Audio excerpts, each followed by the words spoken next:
Let me clear my throat.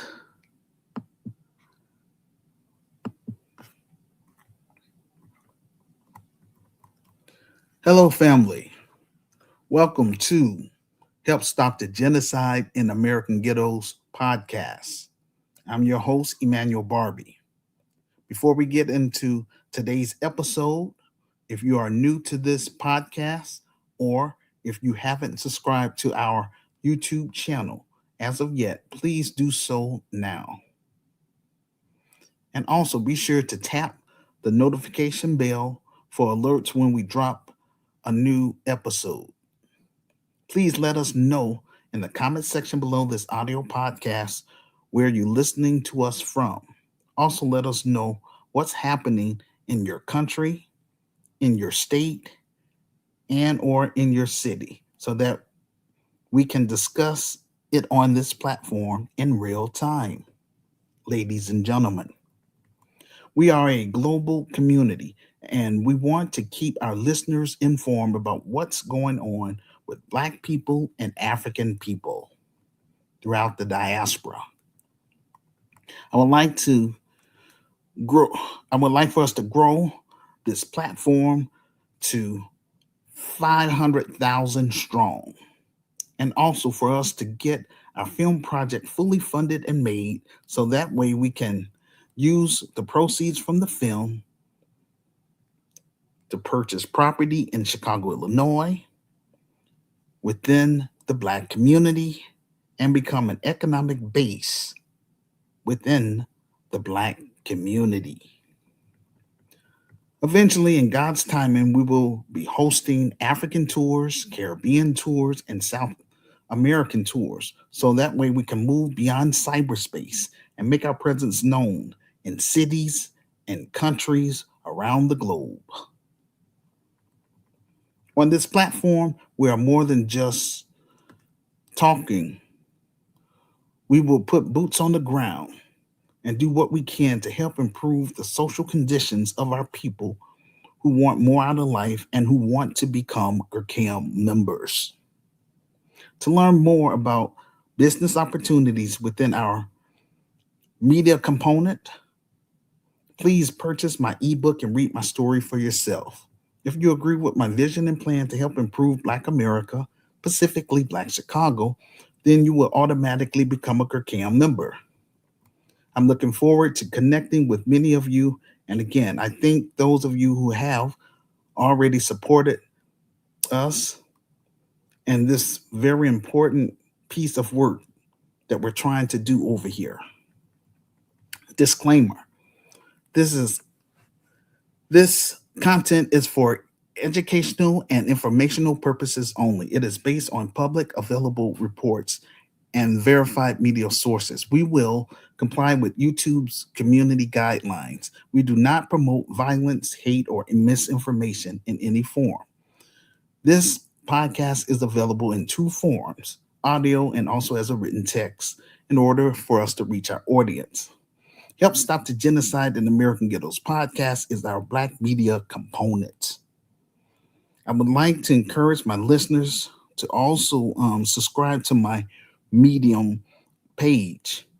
That way you can follow along during this presentation because I post all of my speeches there.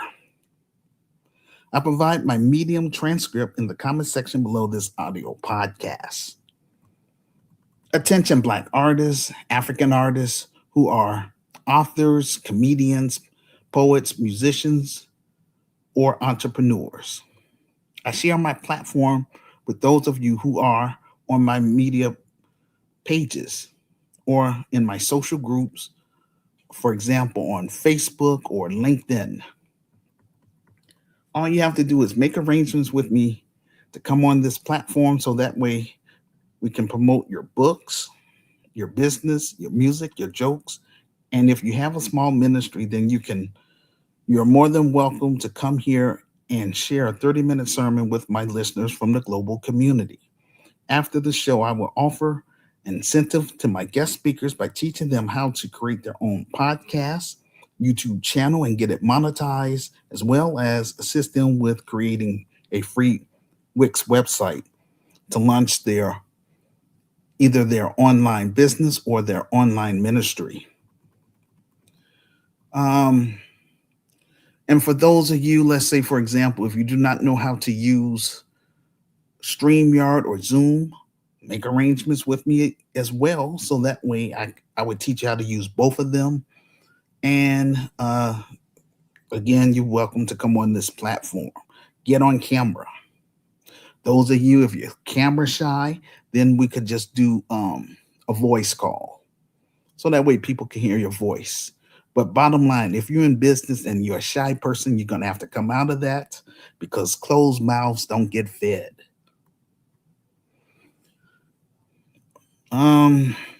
Also, those of you that I teach how to create your own podcast, and if you work hard at growing your audience, then eventually you will get sponsors who will help fund your either your online business or your online ministry.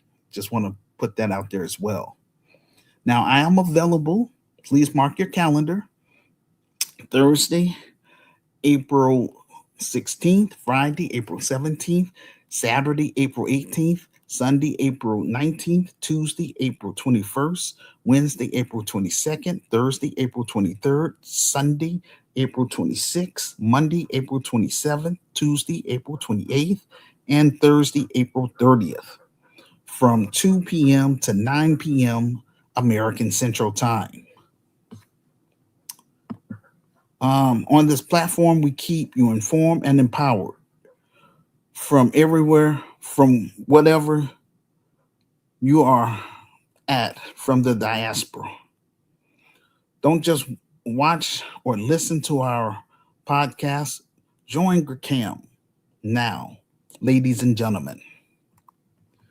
I want to do more than just news and social commentary, but at this point, this is where I'm at. I'm unable to hire anyone at this time because, truth be told, I'm not making any money from my book sale, nor am I making any money from my virtual store. I'm just keeping a buck. And again, God give us free will. And far as I'm concerned, Black America's not serious. They don't want a solution, because I've been reaching out to Black Americans for the past 34 years. Let me say that again and let that sink in. 34 years. And I'm still on first base, and that is unacceptable. It is. And that's why I created this platform, because I want to be heard loud and clear. I'm beating that drum, and I'm trying to connect with like-minded Black Americans beyond Chicago, like-minded African immigrants across the United States of America. You know what I'm saying?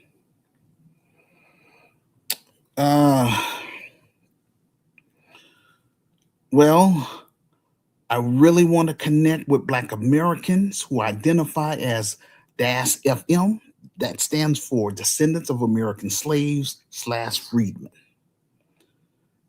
And again, I want to connect with like-minded, brave and smart African immigrants from 10 African nations.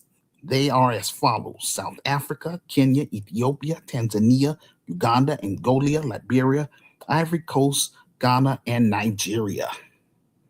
All I'm asking you to do is please purchase my ebook. It's available for $9.99, and read my story. Quote, The Solution for Black America: Reclaiming, Rebuilding, and Restoring the Urban Ghettos in America, 2nd edition. My book is also available as a softcover book for $15 plus shipping and handling. I provide the link to my Amazon author page in the comment section below this audio podcast. Read my story for yourself if you with my vision and plan to help improve Black America, then you will automatically become a GRCAM member. Now, after that, work with me. I'm also reaching out to the global African family. If you're serious about me bringing my Black Christian business to your African nation, then please help me get my book on that bestsellers list. That would put me in a better position financially so that I can hire Black people, African people, and others.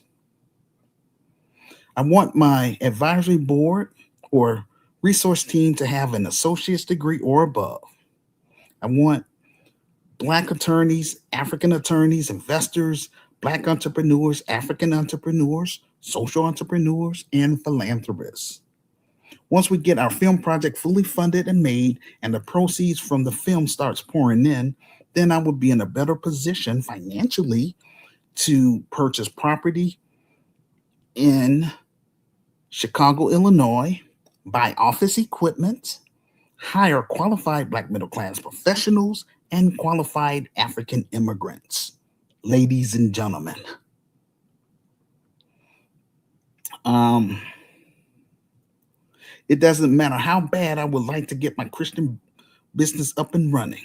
Without financial support from the Black grassroots and the global African family, then I am unable to do my God given assignment, which is to build the best Black Christian business within the United States of America with the help of GRCAM members.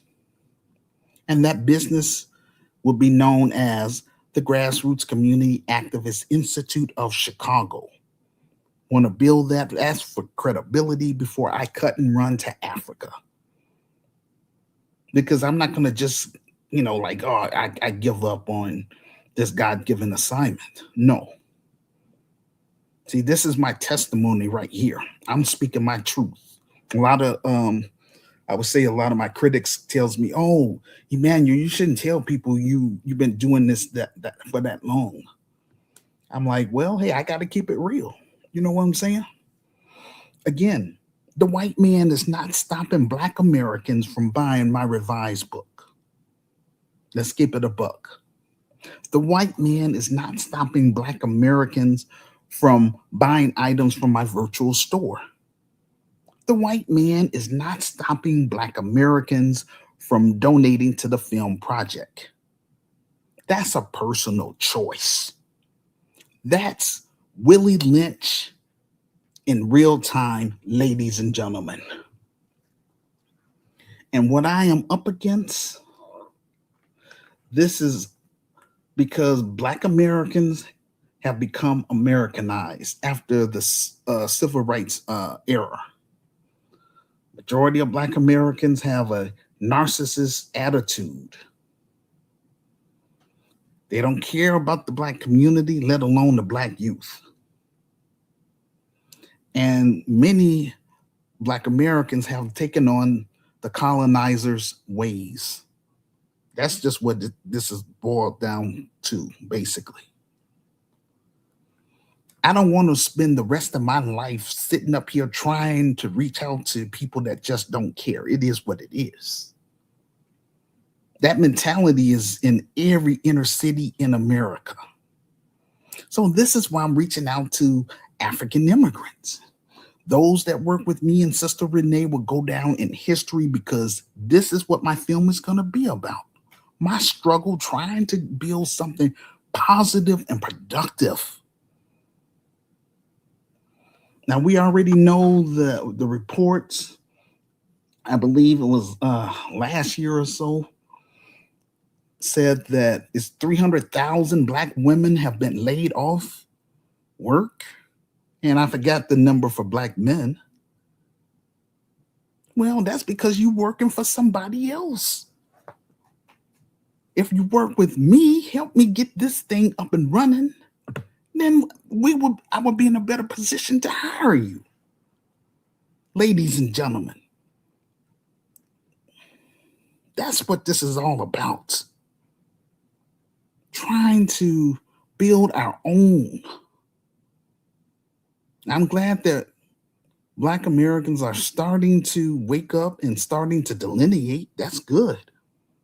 But bring your I would say bring your talent over here, because we're going to build this from the mud. And again, once we get this thing popping here in Chicago, I have to turn the business over because it Black Chicagoans was just extremely disrespectful, and that's unacceptable. But hey, this is what my creator want me to do. He wants me to get it started here in Chicago for credibility, and I'm going to do the best that I can. And I wish that the power of God would reveal himself. Connect me, Lord, with brave and smart Black people that have the means to help get this film project fully funded and made so I can move this to the next level. I'm trying.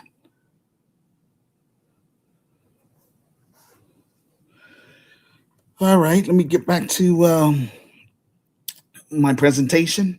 I'm calling upon Black content creators and African content creators who have a large following. Please allow me to come on your platform so that we can so that I can speak to your audience about my revised book and my film project.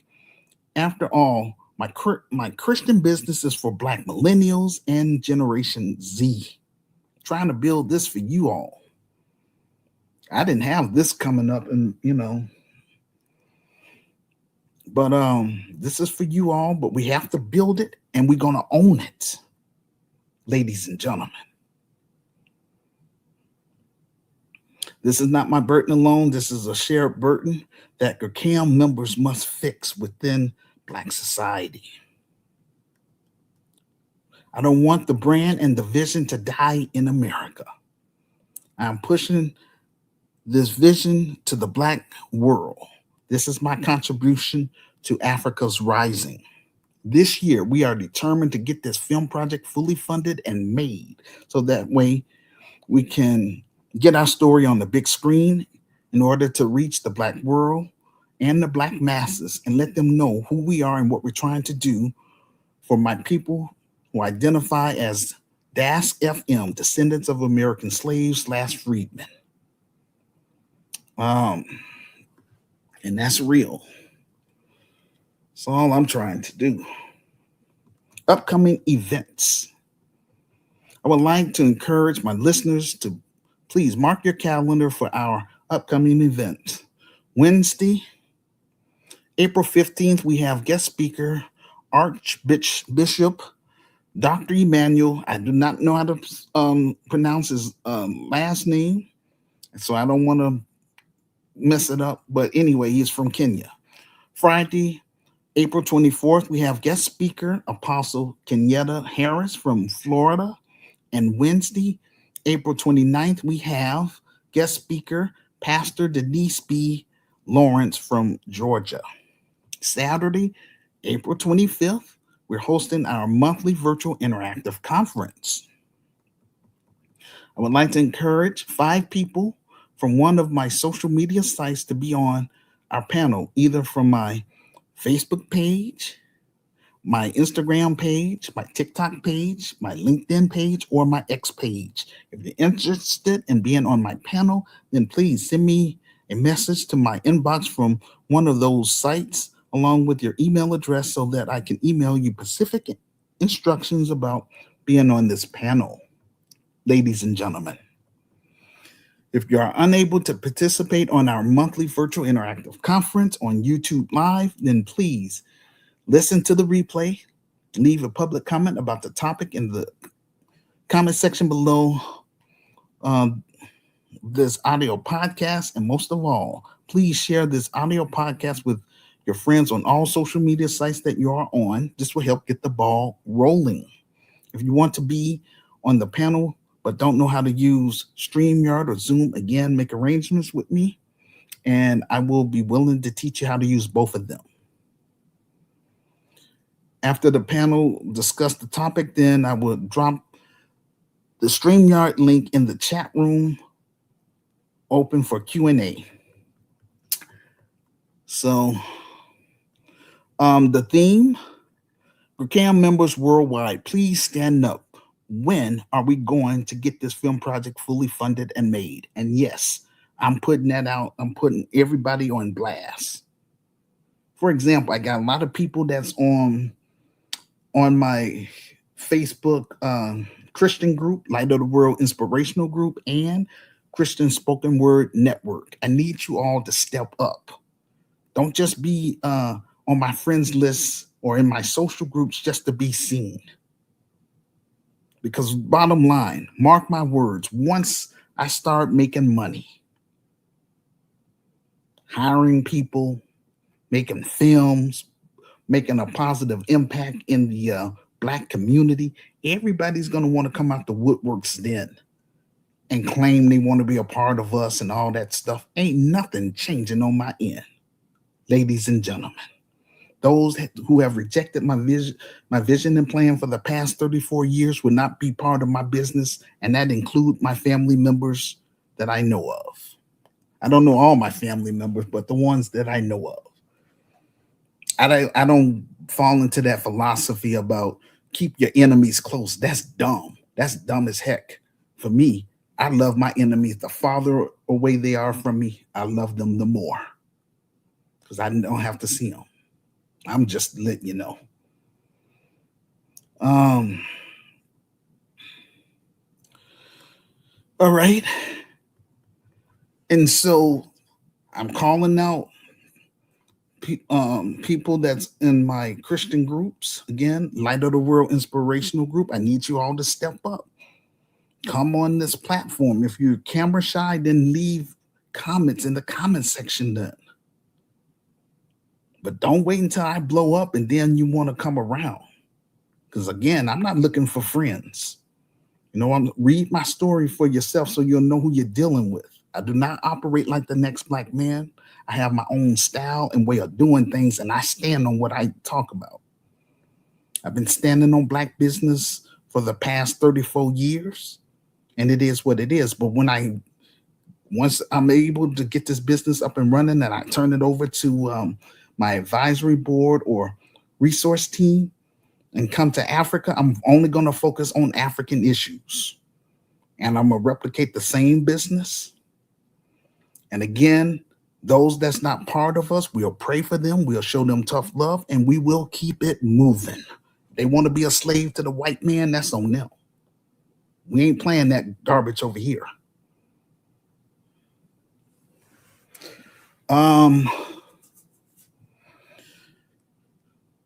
Oh yes, let me just say this too. My secular groups, let's say Gurkai of Africa, Gurkai of Chicago, Help Stop the Genocide in American Ghettos podcast group on Facebook.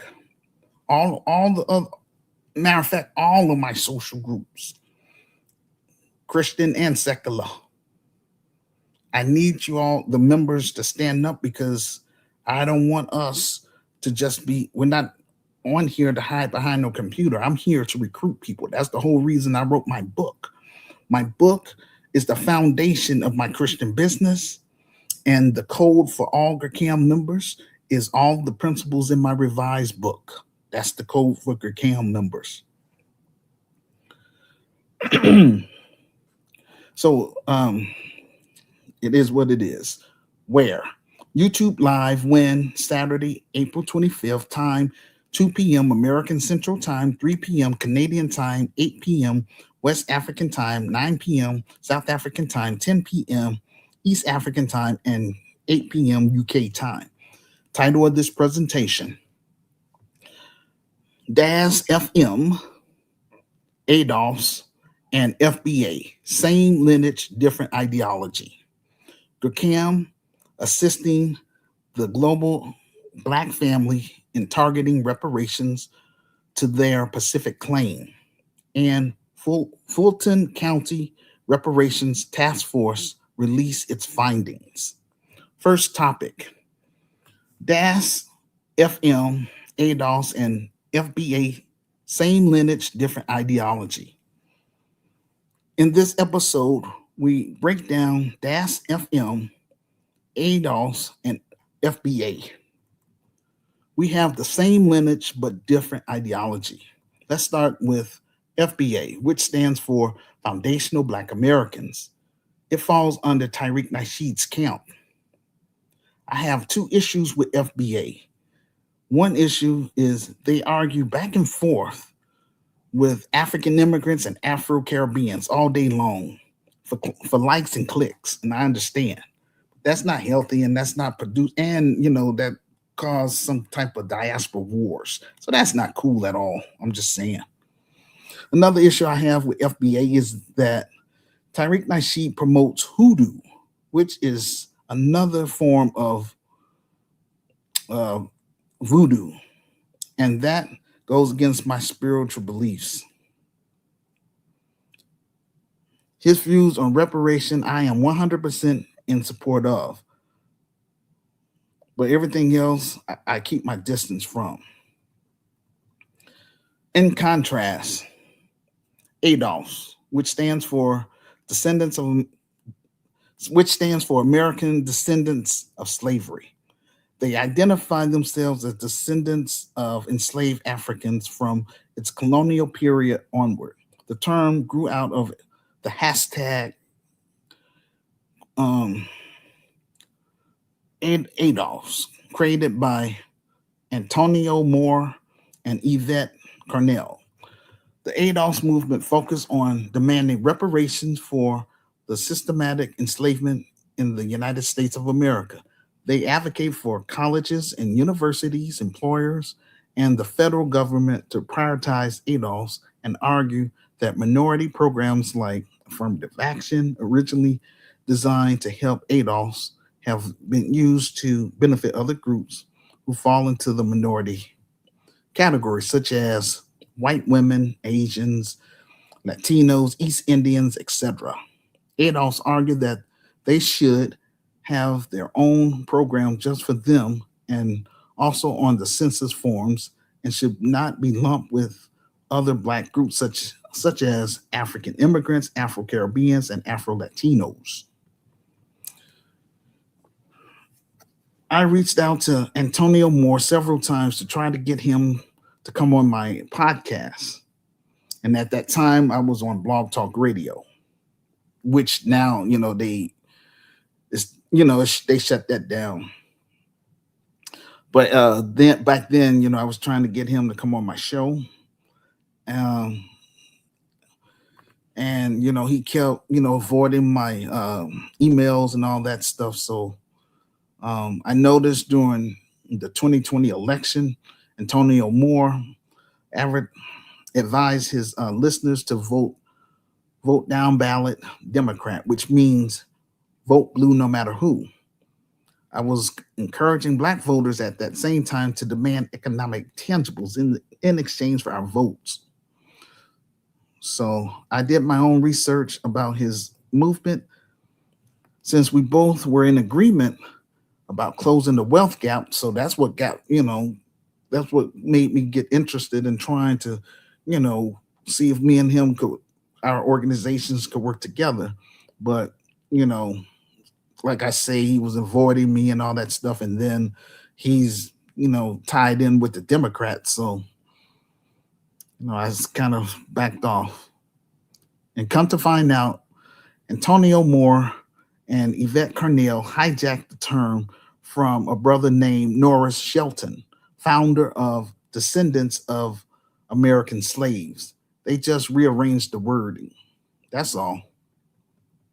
I identify as DAS FM, which stands for Descendants of American Slaves / Freedmen.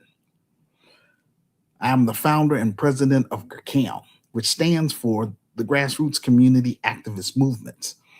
And basically, our last fight as Black Americans, our last fight here in America is for reparations.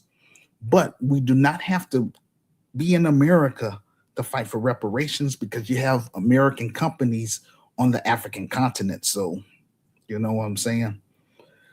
But like I say, it's been very disrespectful here in Chicago.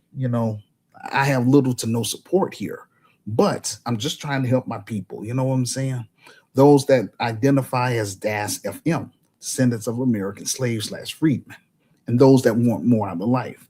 And we want to focus on the low income Black community, the middle class Black community, and um, the upper class Black community. They don't need our assistance. They are fine. They don't have all these problems. They don't have the constant genocide that's going on, because the higher your economic opportunities are, the less crime it is, because you can afford to do things. These are economic crimes that's taking place in the inner cities. And so, I'm just trying. That's where I came from. You know, uh, I'm from the hood, but I'm not from the streets. But I am streetwise. I did 2 years street ministry. It was fine, but this is my real calling. It's I've been on YouTube. I'm grateful to be on YouTube. For uh, I'm gonna say 16 years. All right, since 2010, and I want to be able to at least get 500,000 subscribers. Grow this platform, but eventually for us to own our own media outcome. Or let's say website. I want us to have a physical building, brick and mortar, um, and make our presence known in the community. That's all I'm trying to do. Um, so I'm called by my Lord and Savior, Jesus slash Joshua, to build the best Black Christian business within the United States of America, known as Gurkai of Chicago, the Grassroots Community Activist Institute of Chicago, with the help of Gurkai members.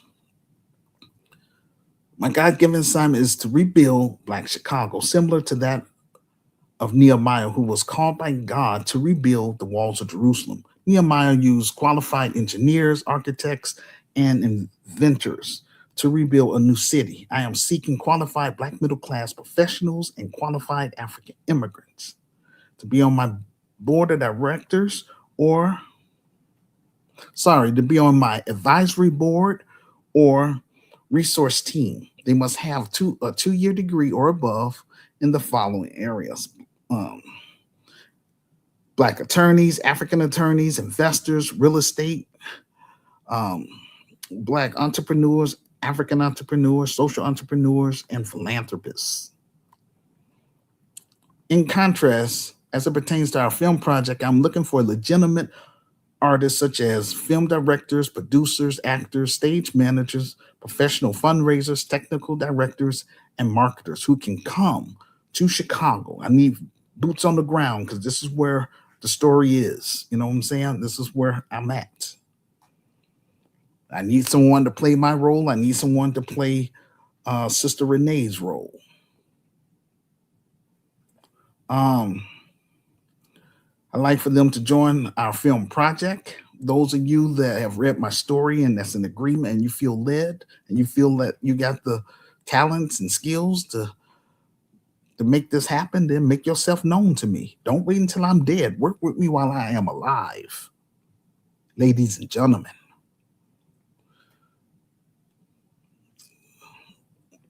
Right? Gurkam has 3 membership levels: a basic membership, network membership, and an entrepreneur membership. I discussed this in detail during our monthly virtual interactive conference, so you have to wait until then. I go into it. Our mission: to help clean up the low income Black community by eradicating urban violence in Chicago through art, culture, commerce, spiritual development, and hosting African tours, Caribbean tours, and South American tours. Advocate for Black Americans who identify as DAS FM, descendants of American slaves slash freedmen.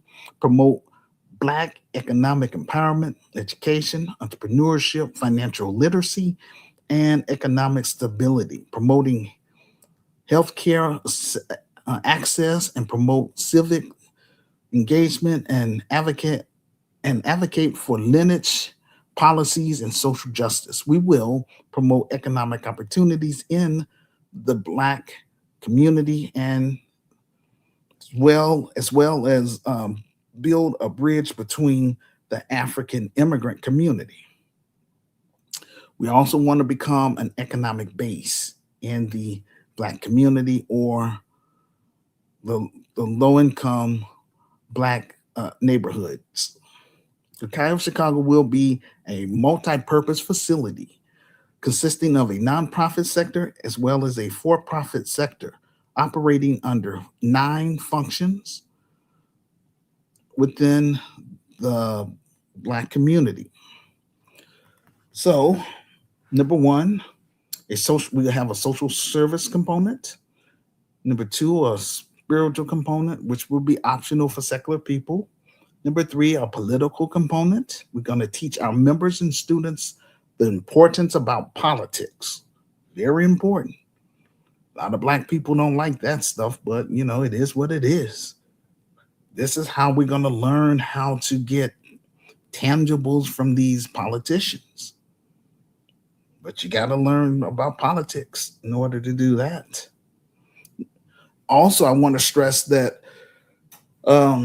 your CAM is we're nonpartisan, we're independent, and we're not affiliated with anyone. We're not Democrats, we're not Republicans. I prefer that we are, I would say, independent.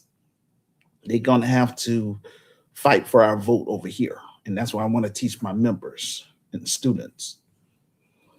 We're going to have a entertainment component, an entrepreneur component, a health and wellness component, a Black grassroots media component, a science and technology component, and a travel and tourism component. Under the for-profit business sector, will be known as the Red Zone. We will offer state-of-the-art recreational center, which will have a bowling, high ropes adventures, captivating game rooms featuring the latest video and amusement, stylish billboards, energetic dance rooms, and quality restaurants. Various businesses, on-site childcare, and an on-site music recording studio for our members and students making documentary films and stage plays. In addition, we will host family-friendly activities, including combination deals, birthday parties, weddings, and corporate parties slash events. We will practice group economics in real time by pooling our resources together in order to create and control our own community grocery store, community healthcare clinic, and community housing, because all of us need food, healthcare, and shelter, which will always create jobs for our members and our people. Ladies and gentlemen, and you ask me, why is it taken? Or let's say a Native African can be asking me, Emmanuel, so why is it taking you so long to get Black Americans to work with you? And I just break it down to them. Simple. Because the majority of them have a slave mentality. That's all. They don't want to see me have a successful Black Christian business. Even my own family like that. They tell me, oh man, you should leave that Black stuff alone. You should focus on getting a real job. Anybody tell me that garbage, we will remain strangers for life. And family members that told me that garbage, I don't talk to them. I keep my distance. You're not going to poison my mind. I'm trying to build for self. They ain't trying to work for no white man. How you going to be free and you sitting up here working for them? You know what I'm saying? And the thing that really turns me off the most, the dope man has more support from the black community than me. And he's selling his street drugs laced with fentanyl, a way to kill you off even faster. Lord have mercy on my racial group. Just have mercy on them. Please just speed up the process. I'm getting up in age doing this. This pushing this thing, Lord, ever since I was in my 21 years old. Still on first base. It's such a turnoff. Yes, I would leave this stuff alone in a heart attack, but I'm faithful to this. This is bigger than myself, and I want to make sure that CAM members would never have to endure this type of foolishness. So help me God. We separate ourselves from these off-code Negroes, and that's real. Over here. All right, so let me go back to what I'm saying. This is an example of group economics in in action. We will offer rental space for our members who have gone through our business workshops and seminars. Under the nonprofit cooperative, we are a certified 501c3 nonprofit, faith-based and community-based community advocacy organization. We're dedicated to opening the world of inner city youth through local cultural immersions, career development, and skill buildings, and again, eventually hosting African and Caribbean tours. Our objective is to invest in Black youth, African youth through our business, access to culture, Black economic empowerment, and transforming power by becoming global citizens. We understand that active participation and hands-on experience are crucial for effective learning and personal growth. Through a variety of engaging activities, workshops, and collaborative projects, we will foster an environment where our students can actively explore, question, and discover the world. Right? Again, at this point, all I'm trying to do is encourage my listeners worldwide to please help get my ebook on that bestsellers list, but read my story first and see if this is something that you want to be involved with. Again, I'm very selective. I don't want anybody.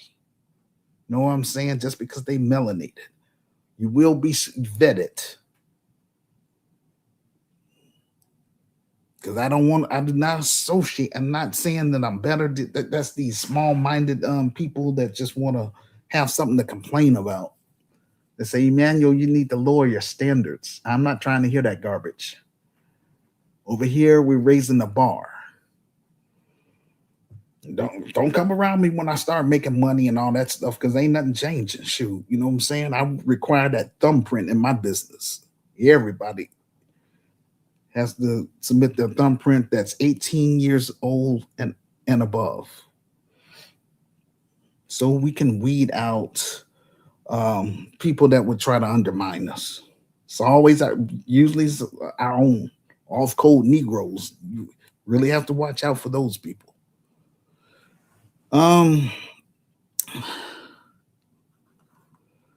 So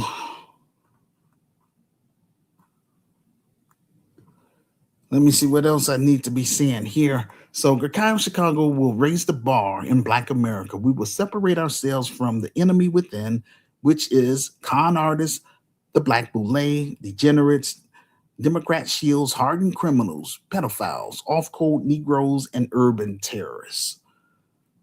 That's what we want to do, separate ourselves.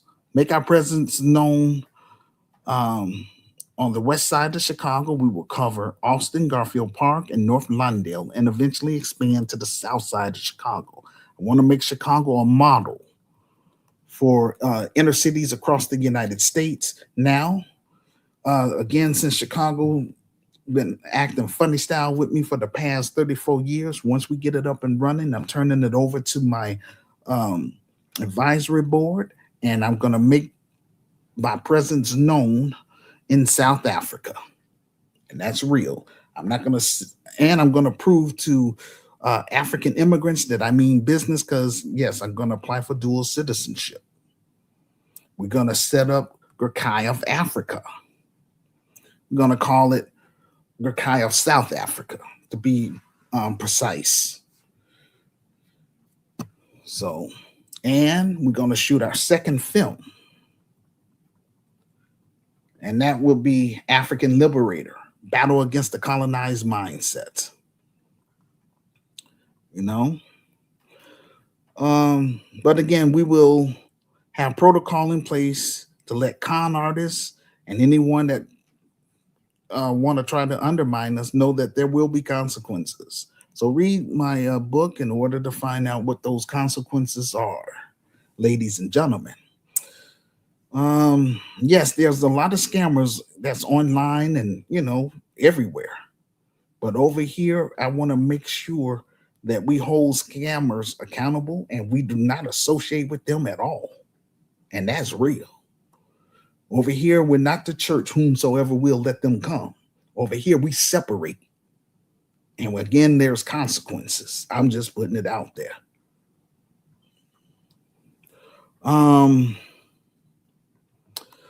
So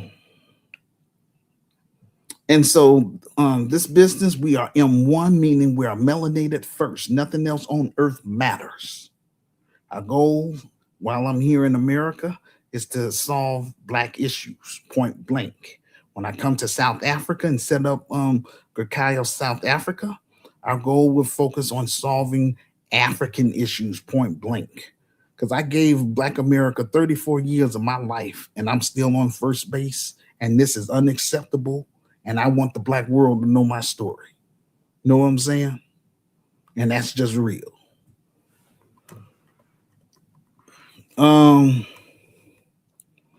So in this business, non-Black sympathizers are welcome to join us, not as groups, but as individuals.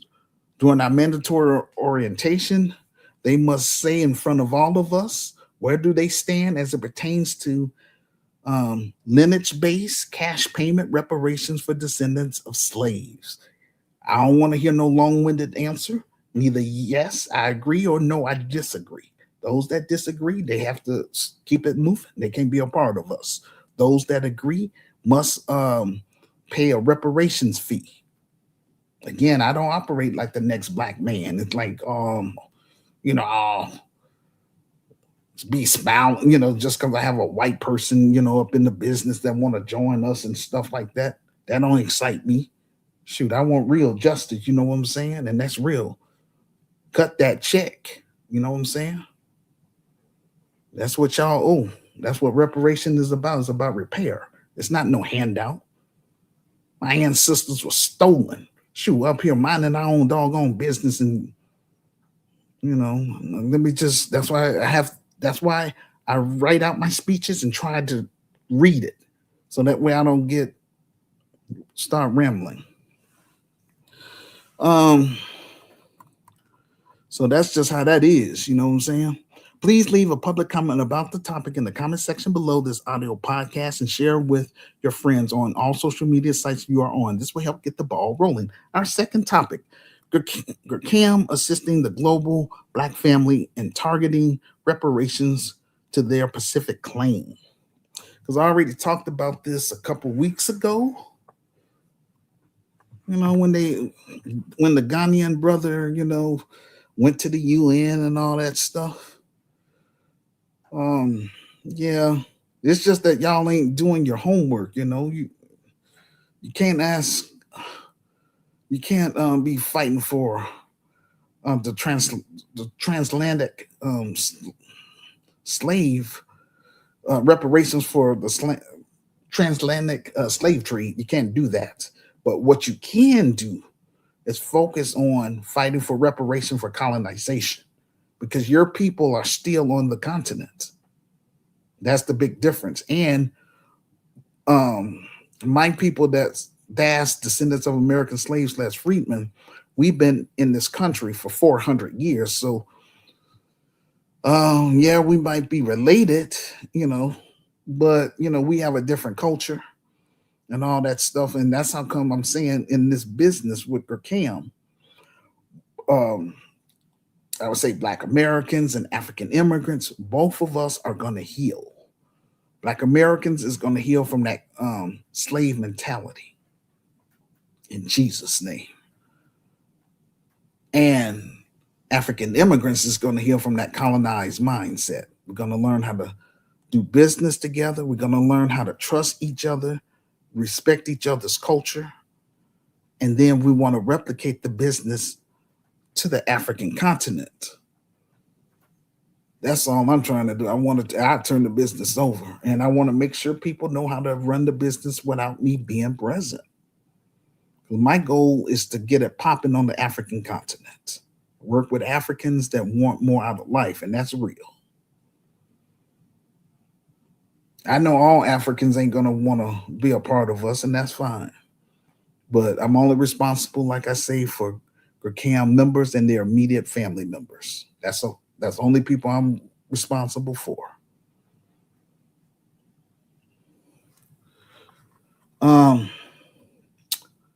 All right, so the biggest fight for justice in modern history has just happened, and that was the fight for reparations. And for the first time, the global world is starting to listen. But just as this moment is gaining momentum, something else is deeply troubling. Across the Black world, from Africa, the Caribbean, South America, and Black America, everyone is demanding reparations. And that's why I want to break that down. Reparations from the United States of America only goes towards the DAS-FM, descendants of American slaves, or freedmen. FBA, Foundational Black Americans, because we're from the same lineage, basically. You know what I'm saying? And the reason why I don't use the word foundational, because for me, the foundation of America is anti-Black racism. That was the foundation before the U.S. Constitution was written. I'm just saying. So that's how I come out and use that term.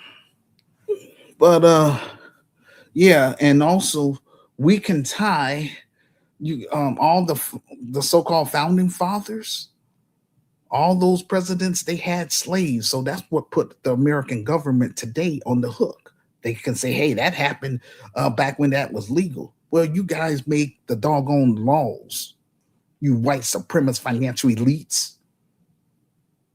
And we're going to stay on your bumper because that's a debt that's owed. And yeah, we can't make you pay us the reparation. That's true. But we don't have to do business with you neither. That's also true. And that's why I'm doing the best I can. Doing the best. I can't even up and leave because I'm on a shoestring budget. If I even wanted to leave America, I can't leave. Because I ain't making no doggone money from my book sale, my idea. Good Lord. But that's okay. That's how come I talk about this stuff. I'm not just sitting up here talking about it. I'm trying to make it happen. But again, God gives people free will. I can't make Black Americans buy that book. It is what it is. And like I say, my film project is my last attempt. There's nothing more I can do. But I provide the solution. And that solution is for GCAM members, for us to build this thing ourselves. Reconnect with the African continent, make it pop in there as well. but separate ourselves from those that want to be slaves, that want to stay on that plantation. We can't help everybody. Those that want to stay in I would stay in a burning house, let them burn at this point. Um, okay, hold on. Just bear with me. So, okay, so nowhere was this made more clear than at the United Nations recognized slavery as one of the gravest crimes against humanity, following a historic push led by Ghana and the African Union. Instead of unity and a celebration of this historic milestone, the backlash started. Um, and it's true. I mean, you can't come to the United Nations and start, like thinking you all are going to get reparation for the transatlantic, oh, sorry, transatlantic slave trade, because a lot of, I mean, we just have to keep it a buck. The Europeans, they had collaborators, so they was catching, it was Africans that was stealing other Africans. I mean, it is what it is. That's the sad part about that. And so that's why when I come to Africa, I'm coming to South Africa first so I can get my foot on the ground. And then we're going to go to East Africa so we can have a footprint on the African continent. Then we're going to come to West Africa.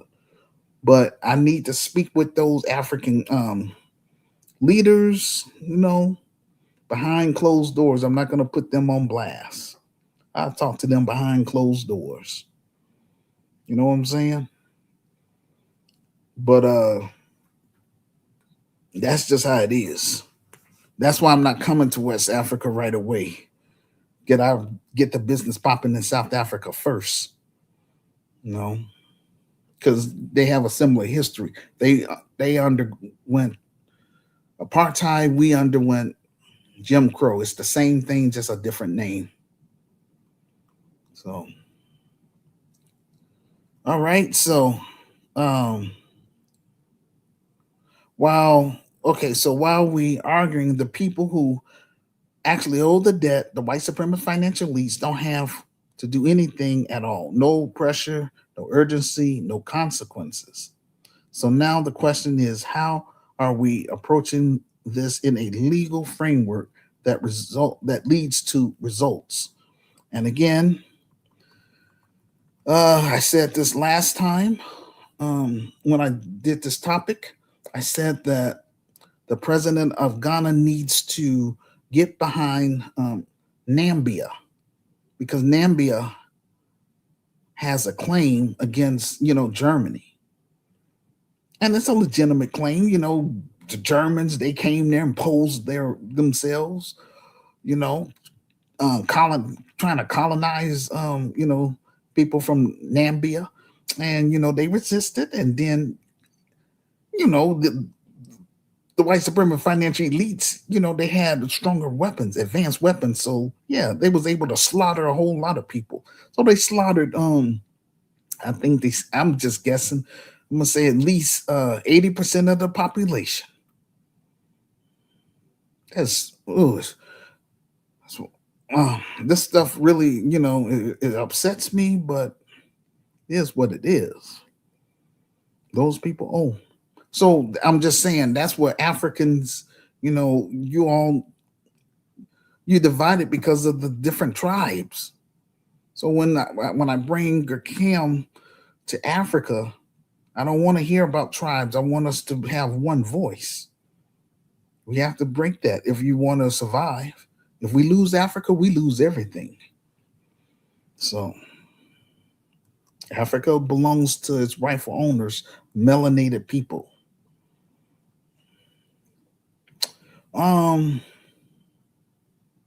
So only Black Americans who identify again as DAS, FM, FBA, or even ADOS can make a claim with the U.S. government.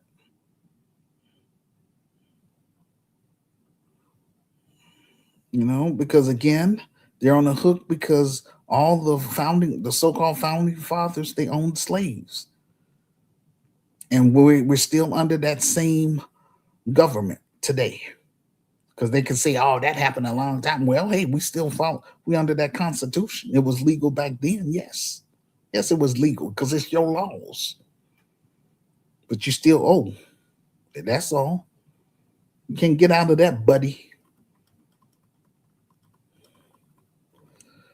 I'm going to expound on something I said about, like I say,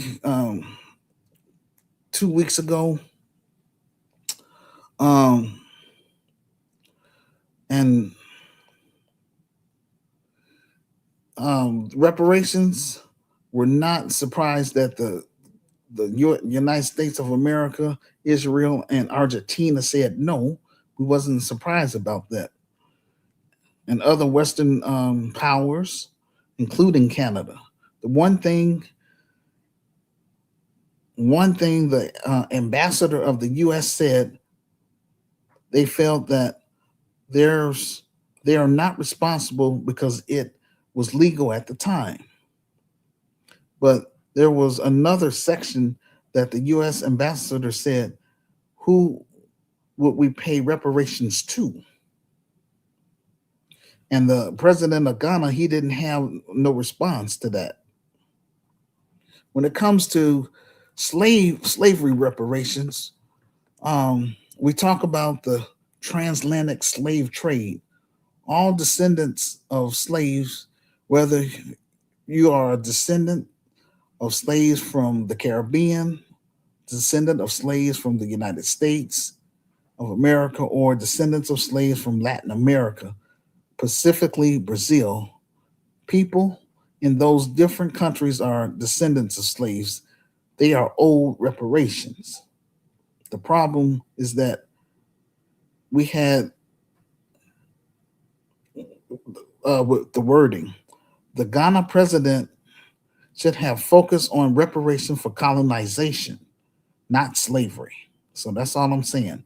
And so Ghana, Jamaica, Kenya, Nigeria, they can apply for reparations for colonization. Well, hold on, I have to take that back. Jamaica, they can file for because they were enslaved, so they have to go through the UK. But anyway, they have CARICOM. But anyway, the ones on the continent, Ghana, Kenya, Nigeria, and South Africa can apply for reparations for colonization from the UK, and South Africa can also can file for reparations from the Netherlands, because those are the people that colonized them, and so on and so on. And so, like I was saying, Germany, they agreed to pay Namibia $1.1 billion because of what happened. And so Germany inflicted harm to Namibia. All right.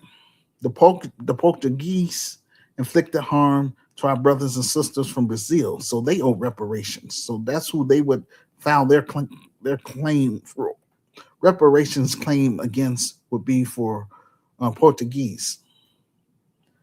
Yeah, it gets confusing, but yeah, we have to.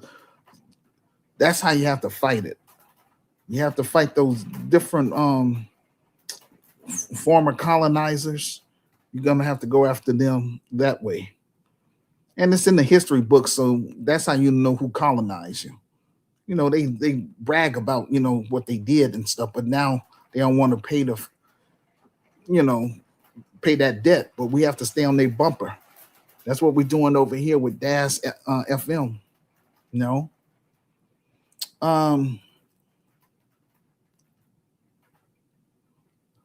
So I'm not saying that the Ghana president doesn't care about the diaspora. What I'm saying is that the African nations need to get involved with um, getting behind Nambia.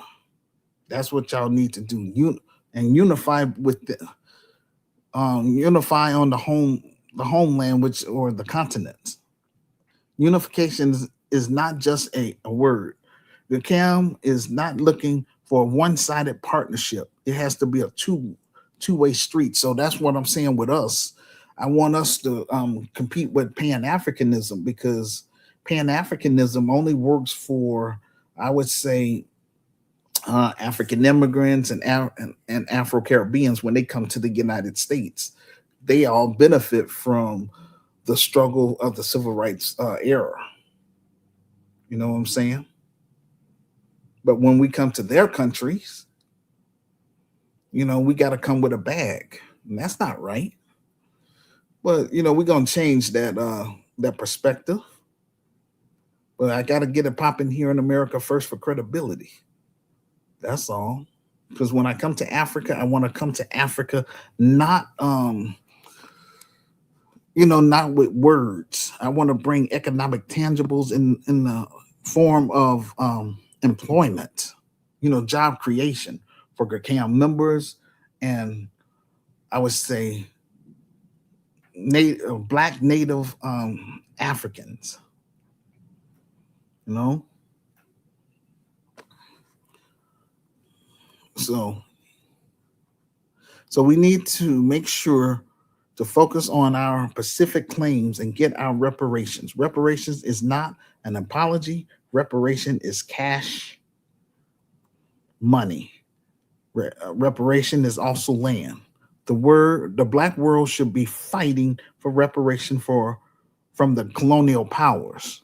That's what we need to be united on, and stand 10 toes down on that.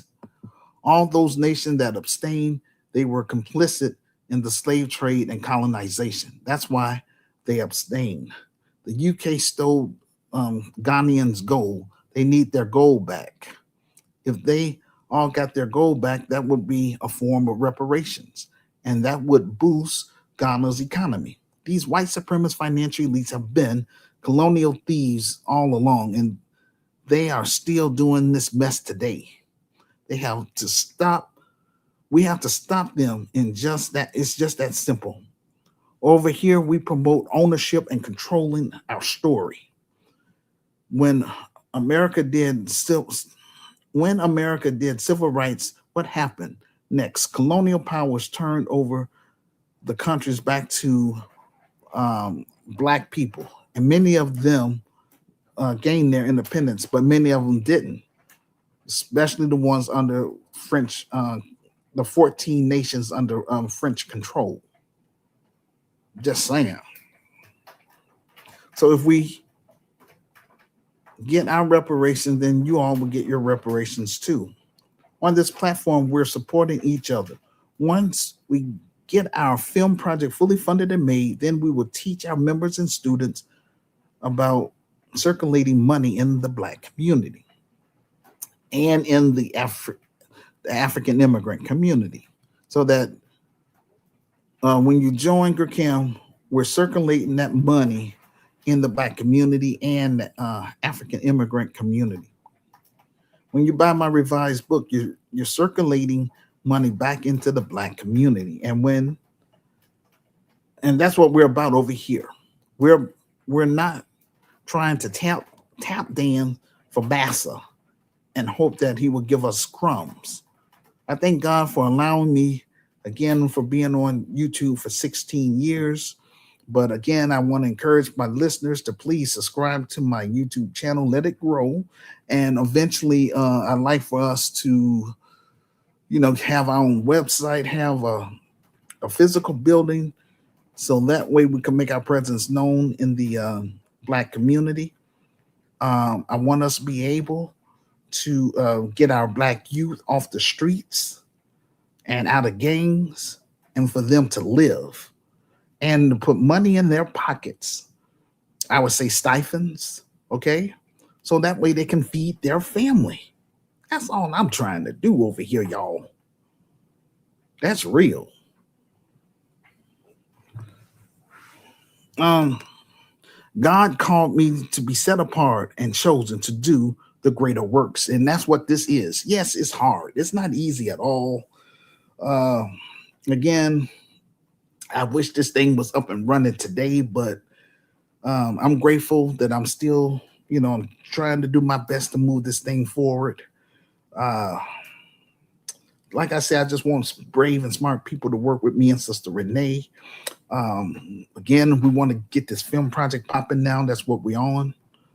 And from there, whatever the proceeds I earn, we'll take that and we'll just do what we can to, um, you know, I hire people that, qualify. That's all I can say.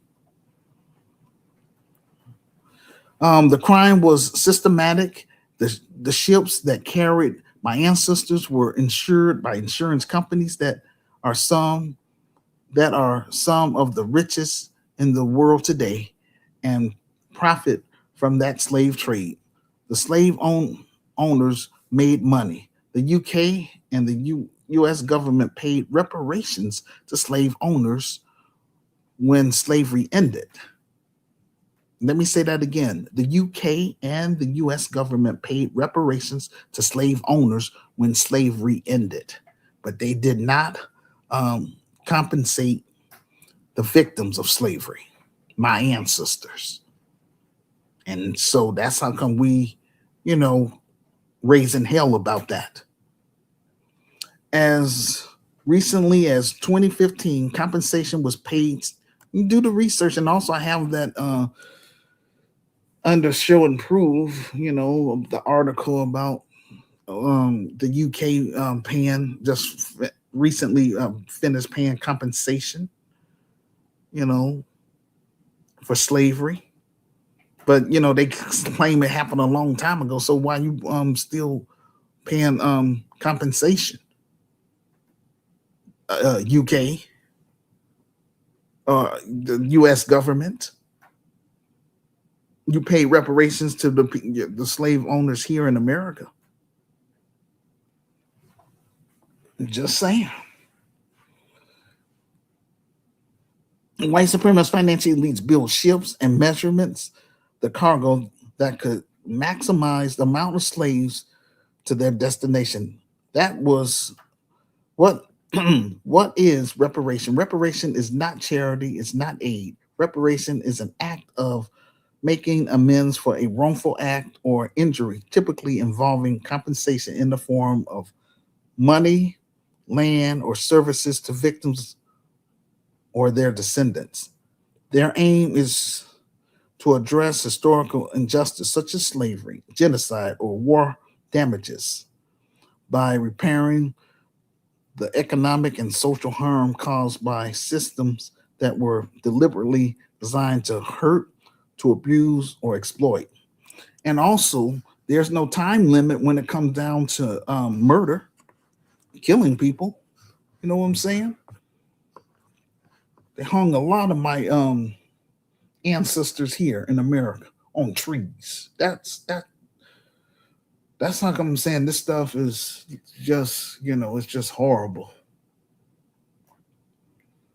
It's horrible. But life goes on. We have to keep fighting for these reparations. Reparations have happened before. The United States made payments to Native American tribes for seizing land through the Indian Claims Commission. So, those people, they're not alive from the Trail of Tears, but yet, they still, what I'm saying? They got and still getting reparations to this day. The Japanese had issued compensation in various forms of wartime during World War II. Germany paid reparations to Jewish survivors after the Holocaust. Reparations are a recognized response to historical injustice. When we talk about reparation in the context of the Black world, We're not talking about a single event. We're talking about a coordinated system of economic extraction that the modern world has ever seen. It begins with the transatlantic slave trade, where millions of Africans were taken from the continent, stripped of their identity, their language, their religion, and shipped across the Atlantic Ocean to the Caribbeans, South America, and what would be known as the United States of America. They were forced to build entire economies for free. Entire nations, entire industries, entire financial systems were built on the stolen labor. That's the historical foundation of the modern global economy, ladies and gentlemen. People treat slavery like it was a moment that ended, but the reality is the system didn't disappear, it evolved and adapted. It went from invisible chains to invisible chains, known as Willie Lynch mentality. So when we talk, so when people ask why did we still talk about reparation? Why are we still talking about reparations? Well, this is because the damage didn't end with slavery; it continued. The effect of the system is still passing down generational wealth from slavery, opportunities, and power. Once, once you understand this is a global system, you begin to understand why so many different people of the black world are making claims. While the system was global, the experience and claims are not identical. And that's where the division begins. For example, DAS, which means Descendants of American Slaves slash Freedmen, and FBA, again, which stands for Foundational Black Americans, share the same argument, which is rooted in lineage, a very Pacific history of slavery in the United States, followed by convict leasing, Jim Crow, decades of legalized systematic racism and discrimination, redlining, segregation, and mass incarceration.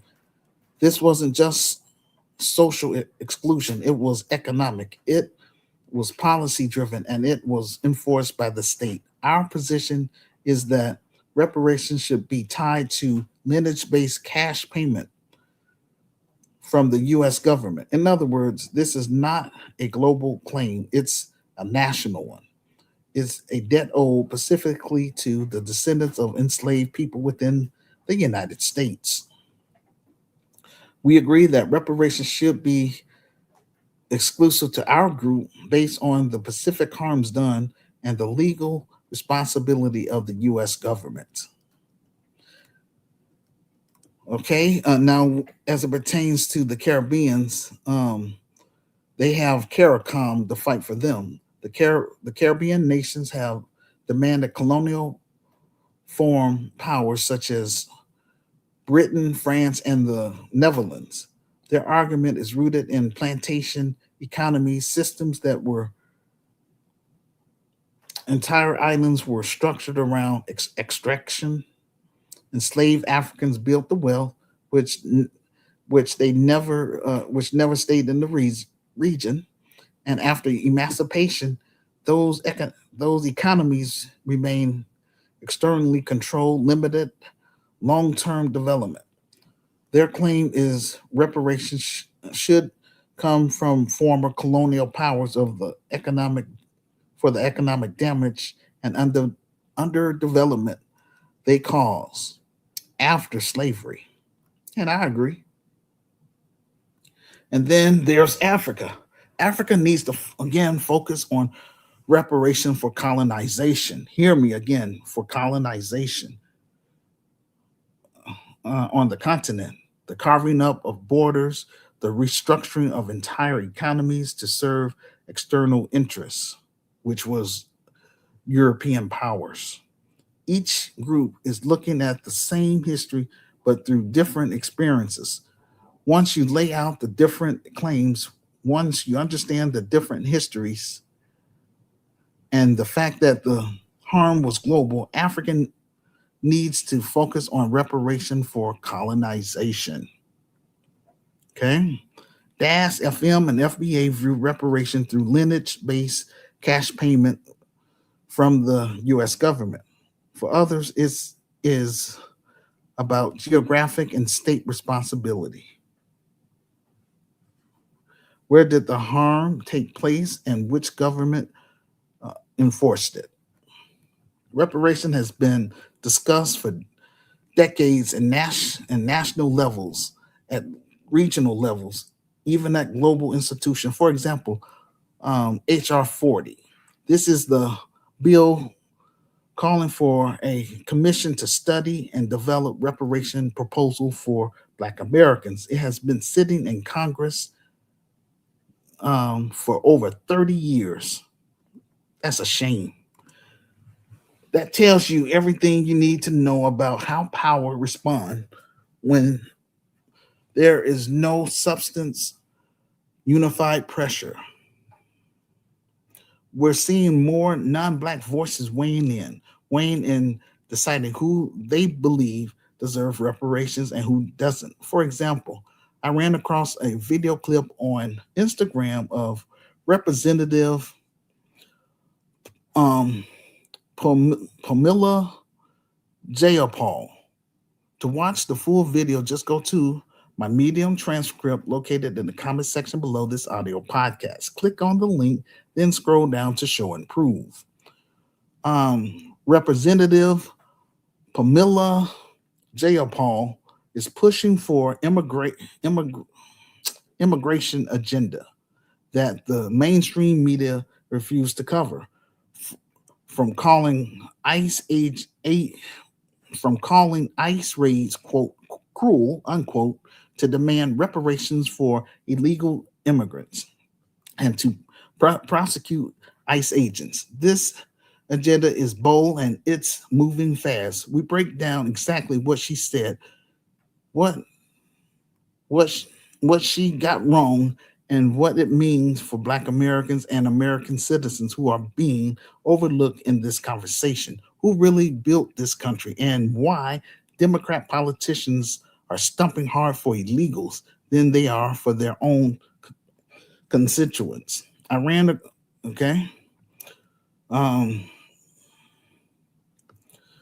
okay, so in the video, she is complaining about the private prison sector, corporations who donated to Trump's campaign, and a heavy investment when it comes to detaining illegal immigrants. Now, mind you, over 20 million illegals have crossed the border under the Biden-Harris administration. But she's mad that the Trump administration is deporting illegals as possible, starting with criminals. Remember, Venezuela president emptied the prisons and let them join the caravan to come over here. But she's mad at the Trump administration for allowing the private prisons from making money off detaining illegals. Keep that in mind, that she's an immigrant herself. They go hard for their people meaning immigrants. But if they are illegal, then they view them as one of their own. Notice she did not talk about the horrible prison condition that Black Americans and American citizens have to deal with. Notice that she is not talking about the 100% increase in crime that was happening specifically in sanctuary cities because of this mass influx of illegals. Places like Chicago, New York, California, crimes increased by 100% because of illegal immigrants. She is more concerned about illegal immigrants being detained in private prisons who are making profits, but she is not blaming the Biden-Harris administration for allowing over 20 million illegal immigrants crossing over here. Make no mistake about it. DAS FM, descendants of American slaves / freedmen, built this country from the mud. A lot of these politicians of immigrant backgrounds are bold. She does not speak up for Black Americans. Somalians are not the only ones committing fraud. You have people in the Jewish community committing fraud, Everybody in every race commit fraud. The American empire is going to fall just like Rome. Black Americans have to start pushing for lineage based policies, which is not unconstitutional. Edward Bloom cannot file a lawsuit, and this case will open the doors for us if we can work together and weed out our enemies within. Okay? This is about honoring those who came before us because reparation is not about just about money. It's about acknowledgement, it's about accountability, it's about restoring dignity to people who were denied it in the most brutal ways. Think about it, the millions who never made it across the Middle Passage. Historians estimate that close to 2 million Africans died during the Middle Passage alone. Um, yeah, that's rough. Um, so, again, Africa has a claim, the Caribbean has a claim, Black America has a claim, South America has a claim. I see this as different layers approach where different groups pursue different Pacific claims, but under a broader, coordinated framework for global justice, where Black Americans continue to push for our national reparations within the United States, where Caribbean nations continue their organizing effort through regional blocs, and where African nations advance claims tied to colonialism and economic extraction. But instead of competing narratives, there is a shared message, a shared language, and a shared pressure strategy. And that's important. The pressure strategy and direction coming from one coordinated global back justice and reparative commission with representatives from all the regions that were impacted. Instead of fragment voices, you have a global coalition. Instead of competing claims, you have reinforcing claims. Instead of confusion, you have clarity. That's all I'm saying. History has shown us time and time again that the groups who win these kind of battles are not always the ones with the strongest moral cases. They are the ones with the strongest strategy, and so many, and so maybe the goal is not to collapse, you know, but to connect them, to align them, and to move with intention. It's about confronting a system that shaped the modern world and finally demanding accountability for it. For example, World War II. After World War II, Jewish communities and the newly established State of Israel pursued reparation from Germany for the atrocity of the Holocaust. Now, on the surface, the moral case was undeniable. Millions have been systematically murdered, displaced, and stripped of their property, their dignity, and their humanity. But what turned that moral case into actual outcome was not just the horror of what happened, it was the strategy behind how the claim was pursued.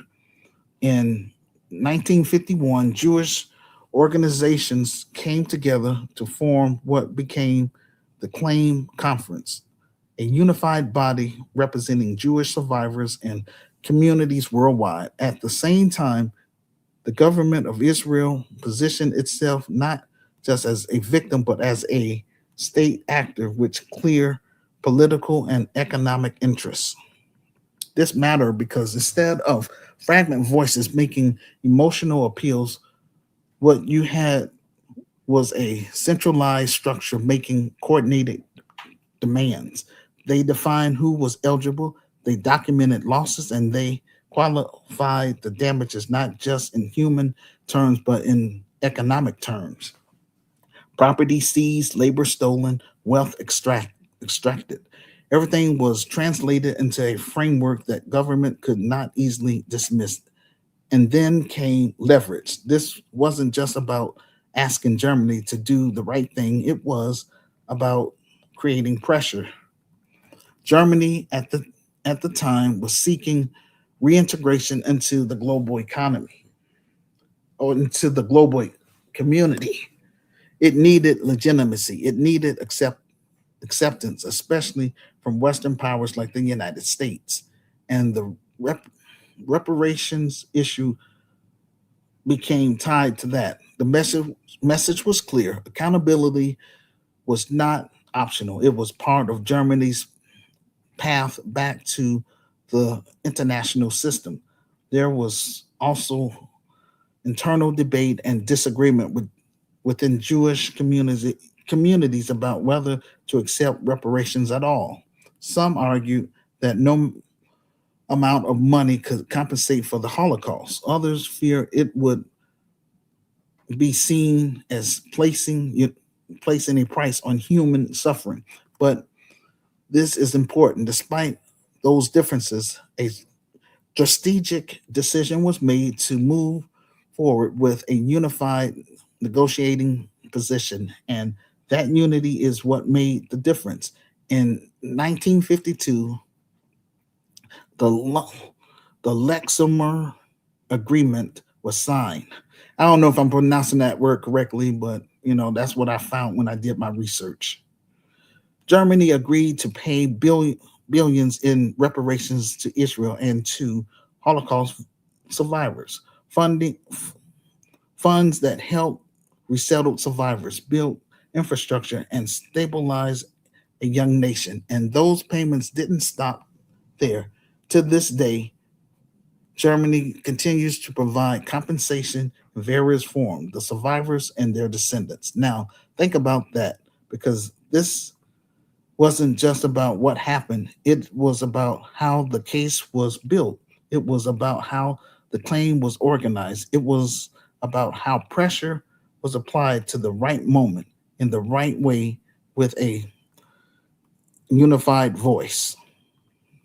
We can continue debating with each other who qualifies, who deserve what, or we can step back and build something powerful enough to actually force an outcome that serves all of us. Because at the end of the day, this is bigger than one group. It's about whether we can move with clarity, with purpose, and with intention to honor our ancestors and begin the process of healing the wounds of a broken continent and a broken people.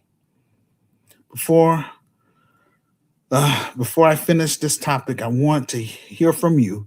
Do you believe reparations should be national, global, or something in between?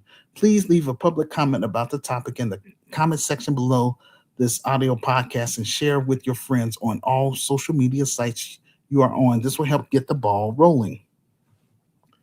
Third topic, Fulton County Reparation Task Force released its findings. We're going to discuss the Fulton County Reparation Task Force, which was in Atlanta, Georgia. The full report is a 615-page report on harm done to Black residents in Fulton County. To read the full article, just go to my Medium transcript located in the comment section below this audio podcast. Click on the link, then scroll down to show and prove. For the sake of time, we're going to use the condensed version of on PDF. According to the study, they say it took some years to get this done. Fulton County Reparation Task Force has worked since 2023 to research the account of harm done to Black people who were enslaved there or lived during the Jim Crow era. The group now has an official harm quote harm report unquote, and one of their findings show as much as around $9 billion in today's um, today's money in stolen labor over a decade of slavery in Fulton. Quote, the first year of the harm report study was actually compiling the data, unquote. Quote, we were able to build new data sets, new data sets that actually allowed us to document the number of individuals that were enslaved in Fulton County, the value tied to their person, as well as who were the profiteers of slavery, meaning who were the slave owners, unquote. The six the 615-page harm report was backed by county funding totaling 250,000. It features several charts, diagrams, and dollar amount tied to slavery. 10-year run from 1854 to 1864 in Fulton. Re- re- Research showed the county saw its highest number of enslavers, 761, a year before slavery ended in 1865. The report then transitioned into account of harm like racial terror and lynchings done to black residents during Jim Crow as early as the 1870s. To produce the data, they created two formulas as the foundation of the report. They looked at economic harm experienced by black residents and their descendants, the cost of stolen labor, and the failure to grant recon, recon um, to recompensate can range up to nearly 903 billion from Fulton County alone, unquote. The report started in 2021 and account for the harm done to black Americans who were enslaved there or living during Jim Crow. One of their findings showed as much as 900 billion in today's dollar amount in stolen labor over a decade. So that's how much they made in that county alone. And that's within a 10-year period. They documented the number of individuals that were enslaved in Fulton County, Georgia, and person who profiteered from owning slaves. The report said the county made 250,000. It featured several charts, diagrams, and dollar amounts tied to slavery. 10-year run. The data shows the county saw its highest number of enslaved, 761, a year before the slavery ended. Okay. Now we're going to look at the data from the D, the PDF.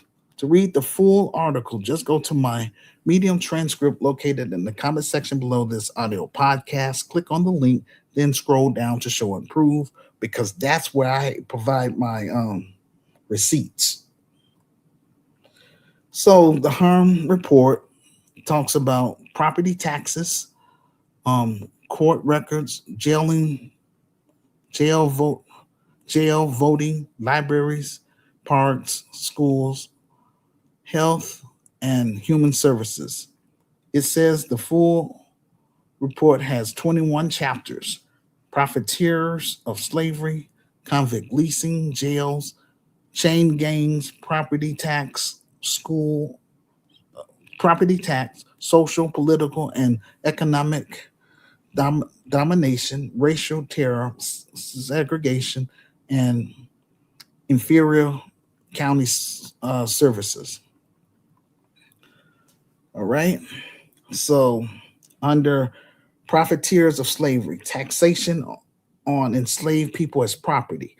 So, Fulton County had 74,773. Um, but basically, they made, I'm going to say, $674 million. That was from Fulton County alone. The state of Georgia says 49,316, and within that 10-year period, $1.3 billion. That's how much the state made in today's value. 20% of Fulton County tax revenue value of Black lives stolen labor. 8,000. Oh, sorry. I'm gonna say 8 million. The total is 675 billion. Okay, let's have this conversation. Why do America say they don't owe us anything? According to this study alone, this is how their people obtained their wealth, by enslaving my people. This is how they became a global power.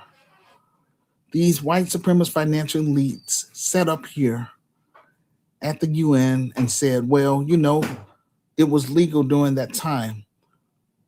What our ancestors did. We didn't do anything wrong. We didn't break any international laws.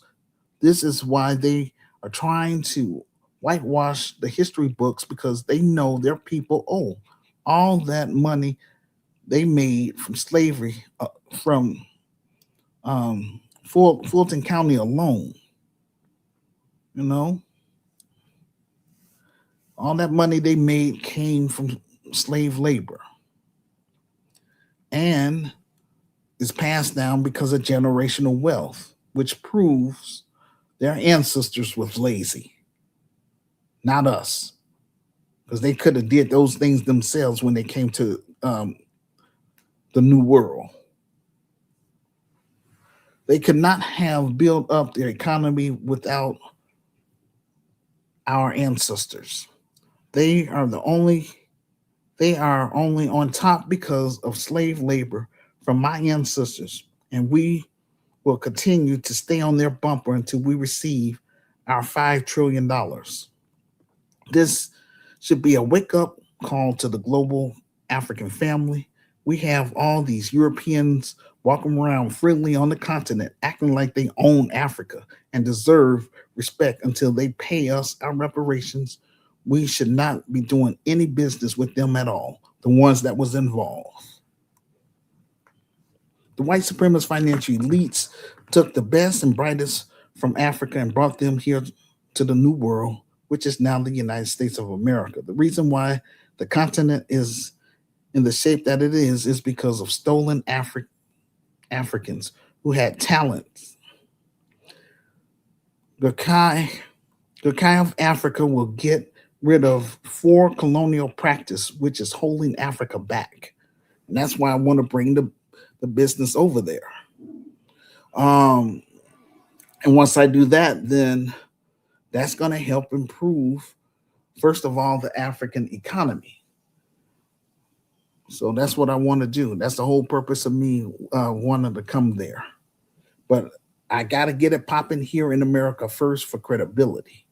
So that's the only thing that's holding me back. At least I get it started here in America. I mean, that could prove that, hey, I was here. We built this stuff together. I would say African immigrants that's over here, they're going to get credit for working with me. So that's the whole reason I want us to work together, to be a part of this. If you look closely at the systems, you will notice something uncomfortable. The court still looks like Europe. The schools still teach a European model.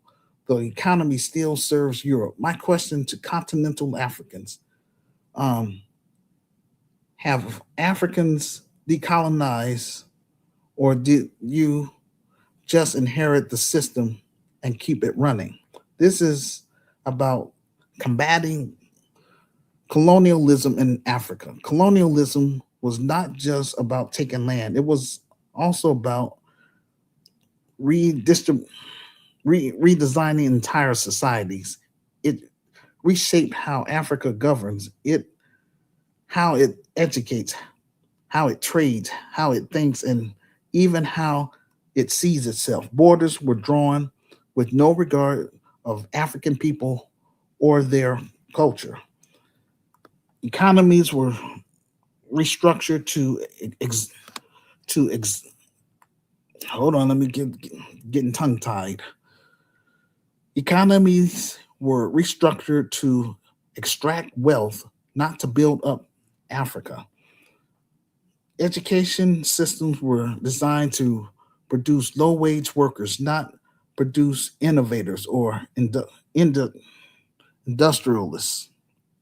Legal systems were imposed to enforce, control, and dominate, not to deliver justice. And then the colonial powers played they they all of a sudden wanted to give Africa independence. Flags they raised, anthems was written, leaders was took power. The system largely stayed the same. For example, Mali, Burkina Faso, and Niger finally, after 39 years of so-called independence, they were finally able to kick out the French. My question is, why is Abraham Atari had over 10 assassination attempts on his life by European powers, specifically France? You know, he's not bothering those people. He just want to take back what belongs to them. But they always want to sit up here bugging. So Africa gained was political independence, but not for structural independence that matters because systems shape outcomes. If your legal systems was designed for control, it will struggle to deliver justice. If your educational system was designed for administration, it will struggle to produce innovation.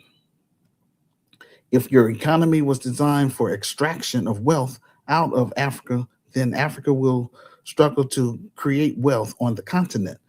When we look at Africa Day, we talk about underdevelopment, governance, challenge, or dependency. We cannot ignore the foundation of those systems were built on. The question is no longer what did colonialism do to Africa? The question becomes what Africans are choosing to keep. You cannot build a new found you cannot build a new future on an old foundation that was never designed to benefit you. If Africa is serious about transformation, then it has to go beyond independence. It has to confront the systems themselves. Until then, Africa is not fully free. Gurkai of Africa will combat four colonial practice that is holding back Africa. Number one is language. Across Africa, the languages of government, business, law, and education are not African languages. They are colonial languages. English, French, Portuguese. In countries like Senegal and Cameroon, they speak French. In Nigeria, Ghana, and Kenya, they speak English. Now, again, some will argue that this creates unity and it helps diverse countries' communication. It connects Africa to the global economy. And that's true. But this means that in many African countries, we cannot fully participate in our own native language. We cannot access certain basic opportunities, economic opportunities that creates a silent divide. An elite class who are fluent in colonial languages and the majority who are not. And over time, that divide becomes power because language is not just about communication, language is access. Because language is not just about, yes, it's about, yeah, it's about power. For example, when children are educated in languages, they do not fully understand, it affects learning outcomes, their confidence, their creativity, their critical thinking. It disconnects them from their culture. This is this was not accidental. Colonial systems enslaved in colonial systems elevated European languages deliberately to create a class of Africans who could operate within the system but not necessarily transform it. And today, that structure still exists. So the question becomes, can Africa's society truly develop when the majority cannot fully access the language of power? Or is it time to rethink what language leadership, governance, and education should actually look like? The second practice that is holding Africa back is the classroom. Across much of Africa, the educational system still follows a structural design during colonial rule. The curriculum, the teaching styles, the exam system, even when it considered vulnerable knowledge. And at its core, that system had one purpose: to produce workers for Western economies, clerks, administrators, interpreters, people who could read and write and follow instruction, but not critical thinkers who question the system or build a new one. The colonial administration is gone, but the structure of education largely remains. Students students are still trained to pass exams, not to solve critical problems, to memorize, not to innovate, to seek jobs, not to create them. Millions of young Africans graduate every year with degrees and certificates, but without opportunities. And it's not because they are not smart, it's because they are prepared for a system that no longer exists, or a system that was never designed for them. How much African history do students actually learn? How much of the curriculum reflects local realities, industry, or possibility? Instead, many are still studying frameworks, theories, and case studies that are rooted in Europe, often with little connection to the environment that they live in. Education is not just about knowledge, education is about direction. It tells a society what to value, what to build, what to aspire to. So if the system is still pointing outward, the development will always feel like something that happened somewhere else. And this is where Africa has to make a decision. Do we keep redefining a system that was imposed on us, or do we design our own system that will serve our interests? The third practice is that is holding Africa back is the map that never made sense. Look at the borders across the African map. Every one of them were drawn during the Berlin Conference, not by Africans, but by European powers sitting in a room playing God, dividing up our continent with no regard to ethnic groups, no regard for culture, no regard for existing kingdoms. Those lines all of a sudden becomes countries, communi- communities that had lived together for centuries split across multiple countries, completely different ethnic groups forced into the same state. Nation built not on shared identity but on colonial convenience. Many conflicts that we are seeing, whether in the Sahel or in the Central Africa, can be traced back to these artificial borders. When a country is not built on shared foundation, nation building becomes hard, trust becomes fragile, identity becomes contested, and governance become complicated. It was designed for control. How do you build unity on a foundation that was designed to divide? If Africa is serious about trade, about movement and shared growth, it has to confront the reality of the map.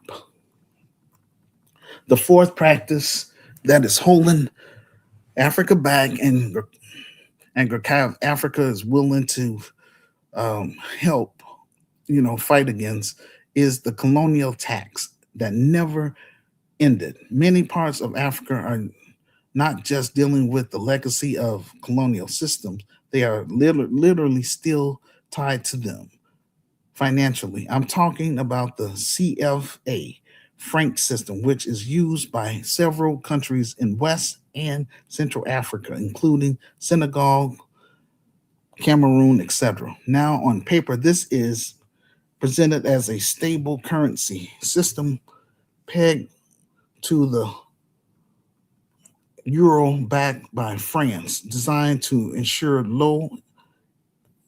uh, in- low inflation and monetary stability.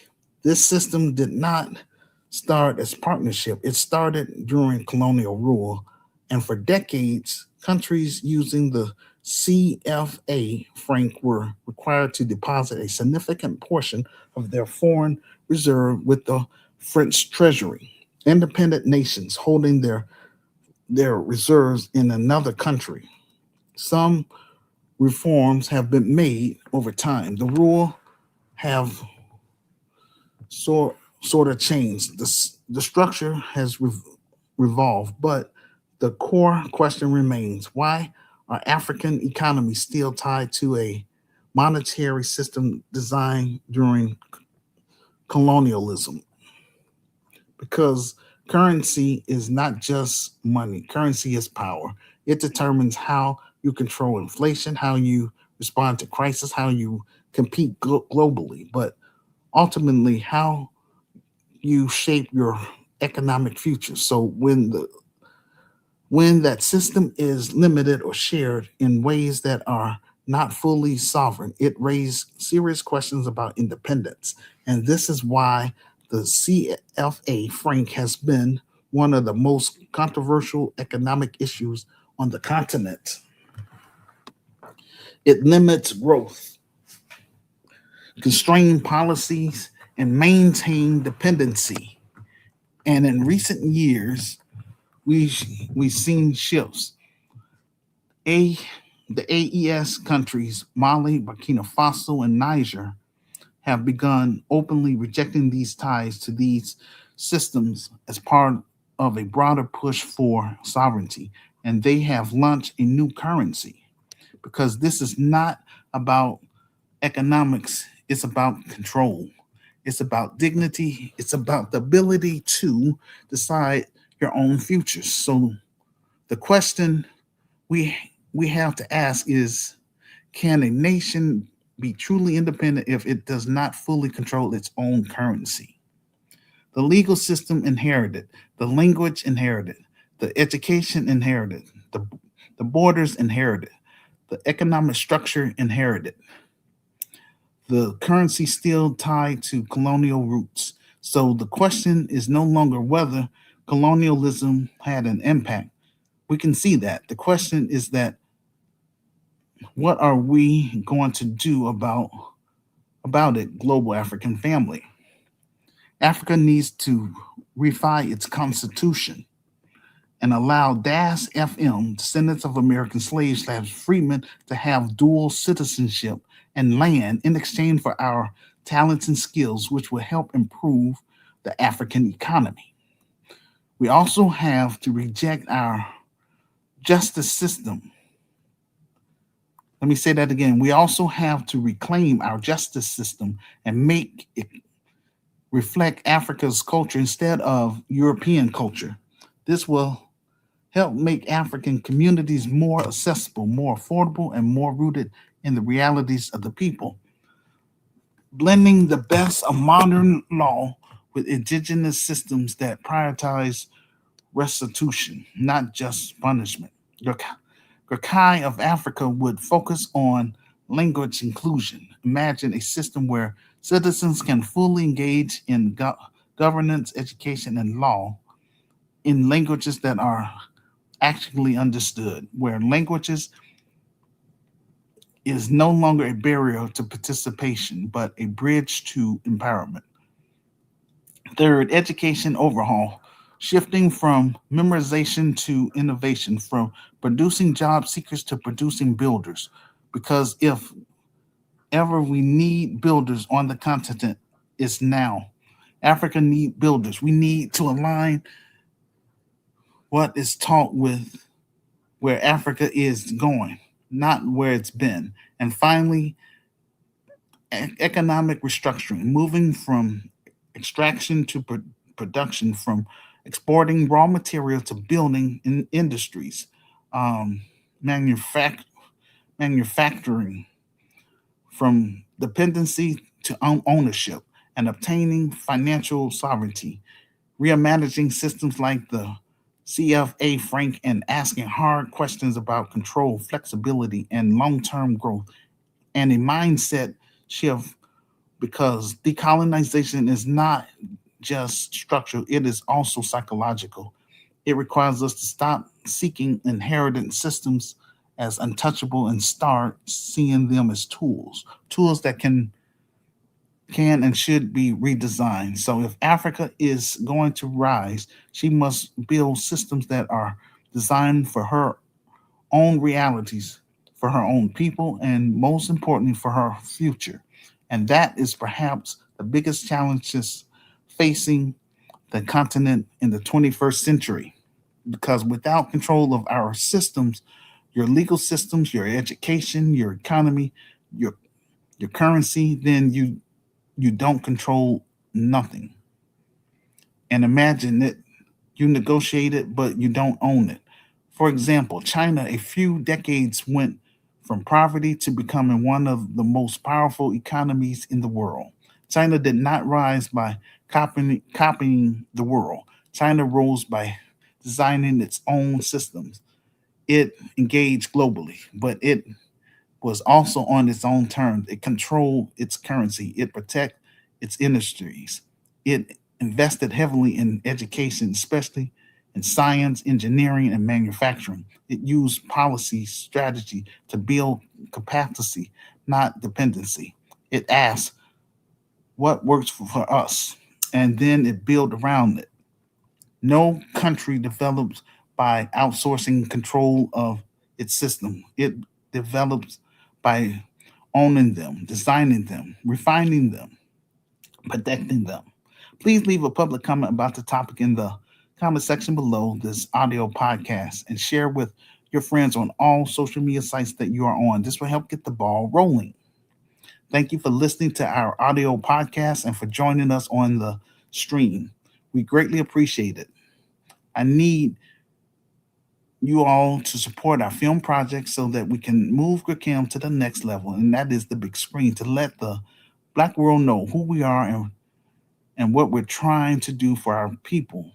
DAS, FM, Descendants of American Slaves slash Freedmen.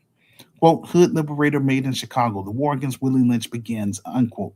You can be a part of this historic docudrama by contributing to our crowdfunding page, which are on our GoFundMe page, our Buy Me a Coffee page, or our PayPal Giving Fund page, which will help fund marketing, promotion, clearance, legal, and general expenses.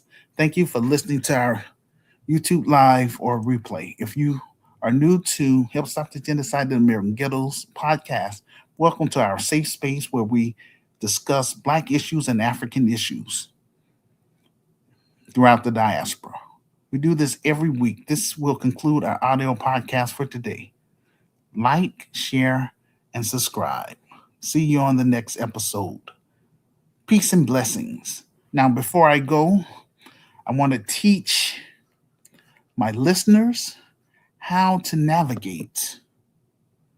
All right? That's important. So, bear with me.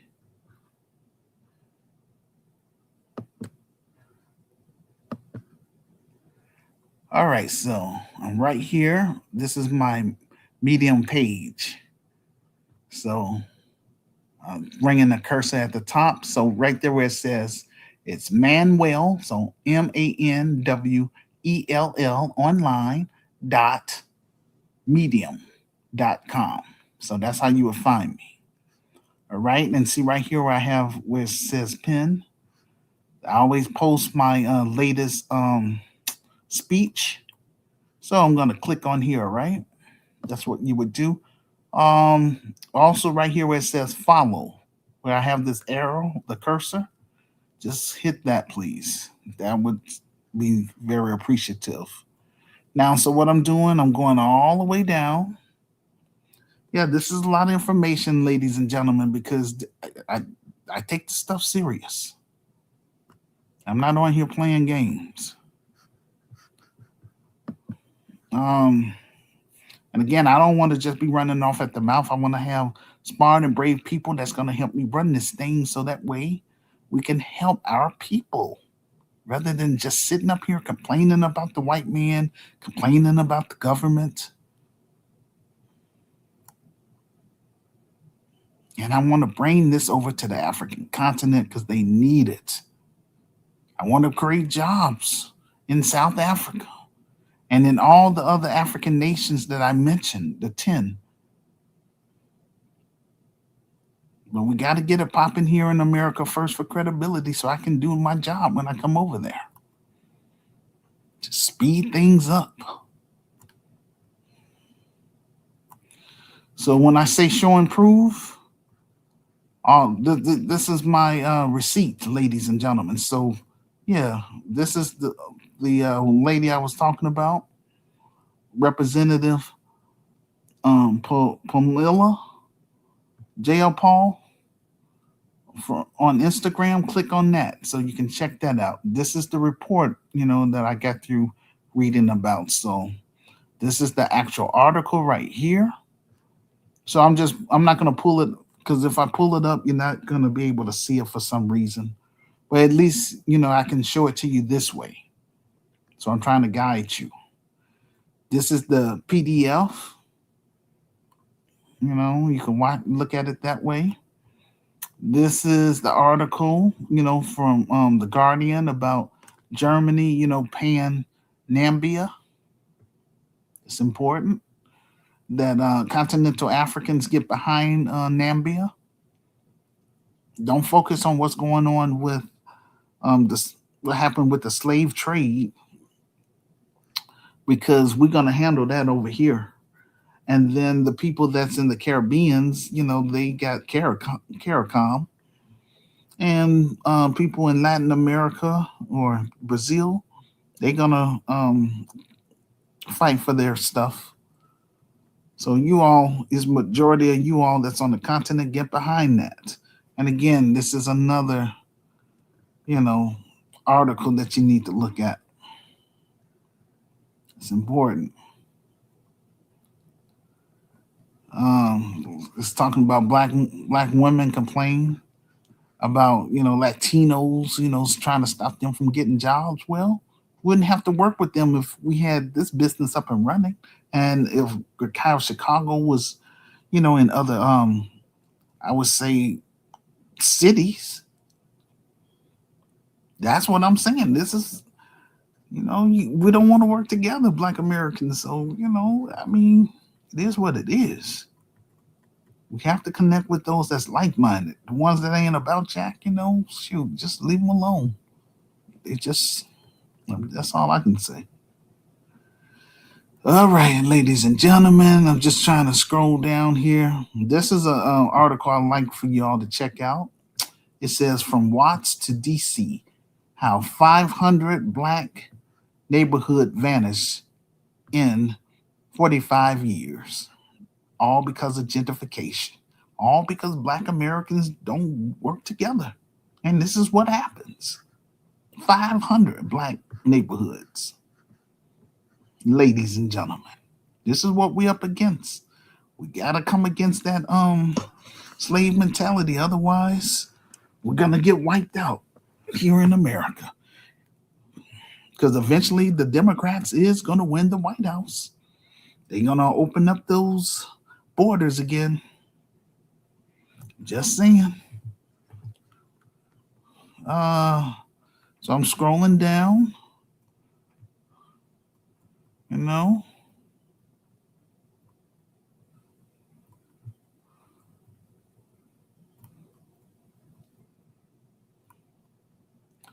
And so this is, I always post this a lot. My main sources, Black women. It talks about, look, Black women. A Zoom call, 44,000 Black women raise 1.5 million for Kamala Harris. If Black women here in America on my friends list would help us raise that $250,000 for this film project, we can do things. We can make an impact. Again, I've been pushing this for 34 years. So I want you to know I've been trying here. This is why I have it on YouTube, and this is why I'm recording it. This is why I created this platform, so you can see it. Trying to do something productive. Trying to get Black people involved, like-minded Black people involved. If it takes African immigrants to get on board to work with me, so be it. This is why I'm doing all this. Median wealth of Black Americans will fall to zero by 2053. Look at that article, ladies and gentlemen. And again, this is what Black women love to talk about, brag about being part of the 92%. You voted for that sister I talked about. My gosh, I forgot the lady's name. I think it's Jasmine Crockett. And she lost election. She was stumping hard for those illegals. They didn't come through for her.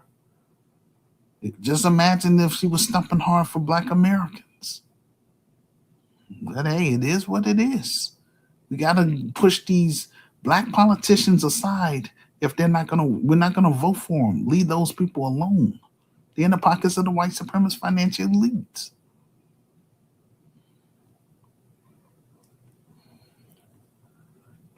Talk about Dr. King, this is his way of, he didn't say the word reparation, but he said we got to come collect our check.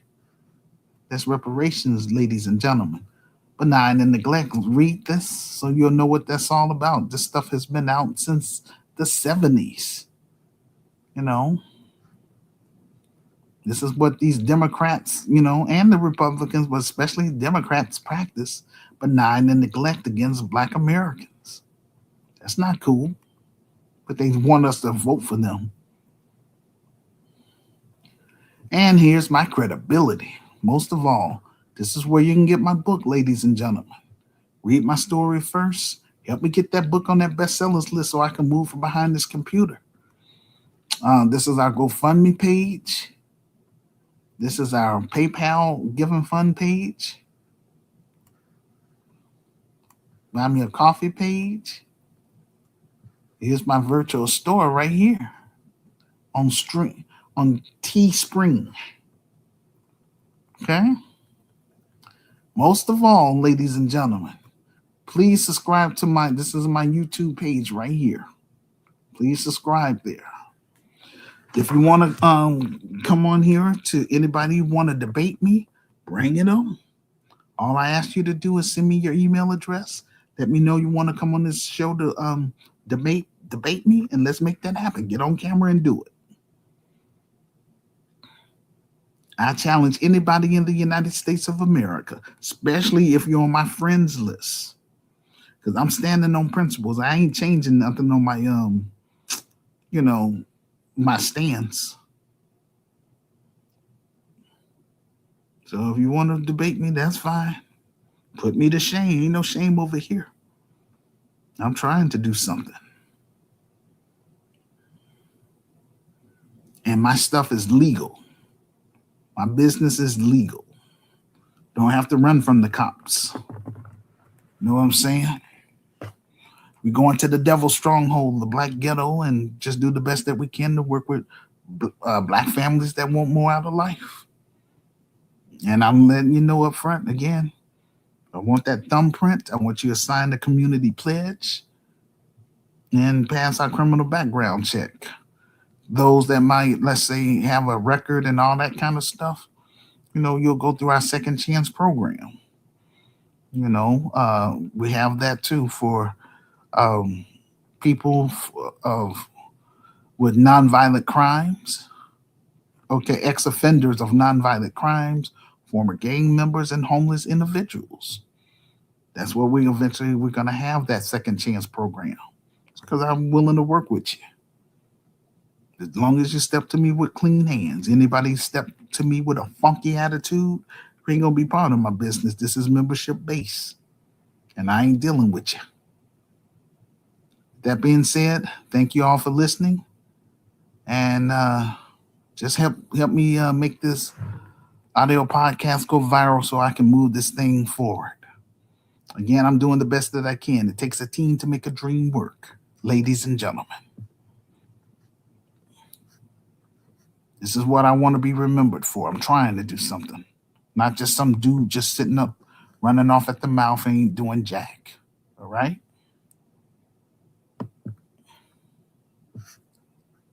Okay.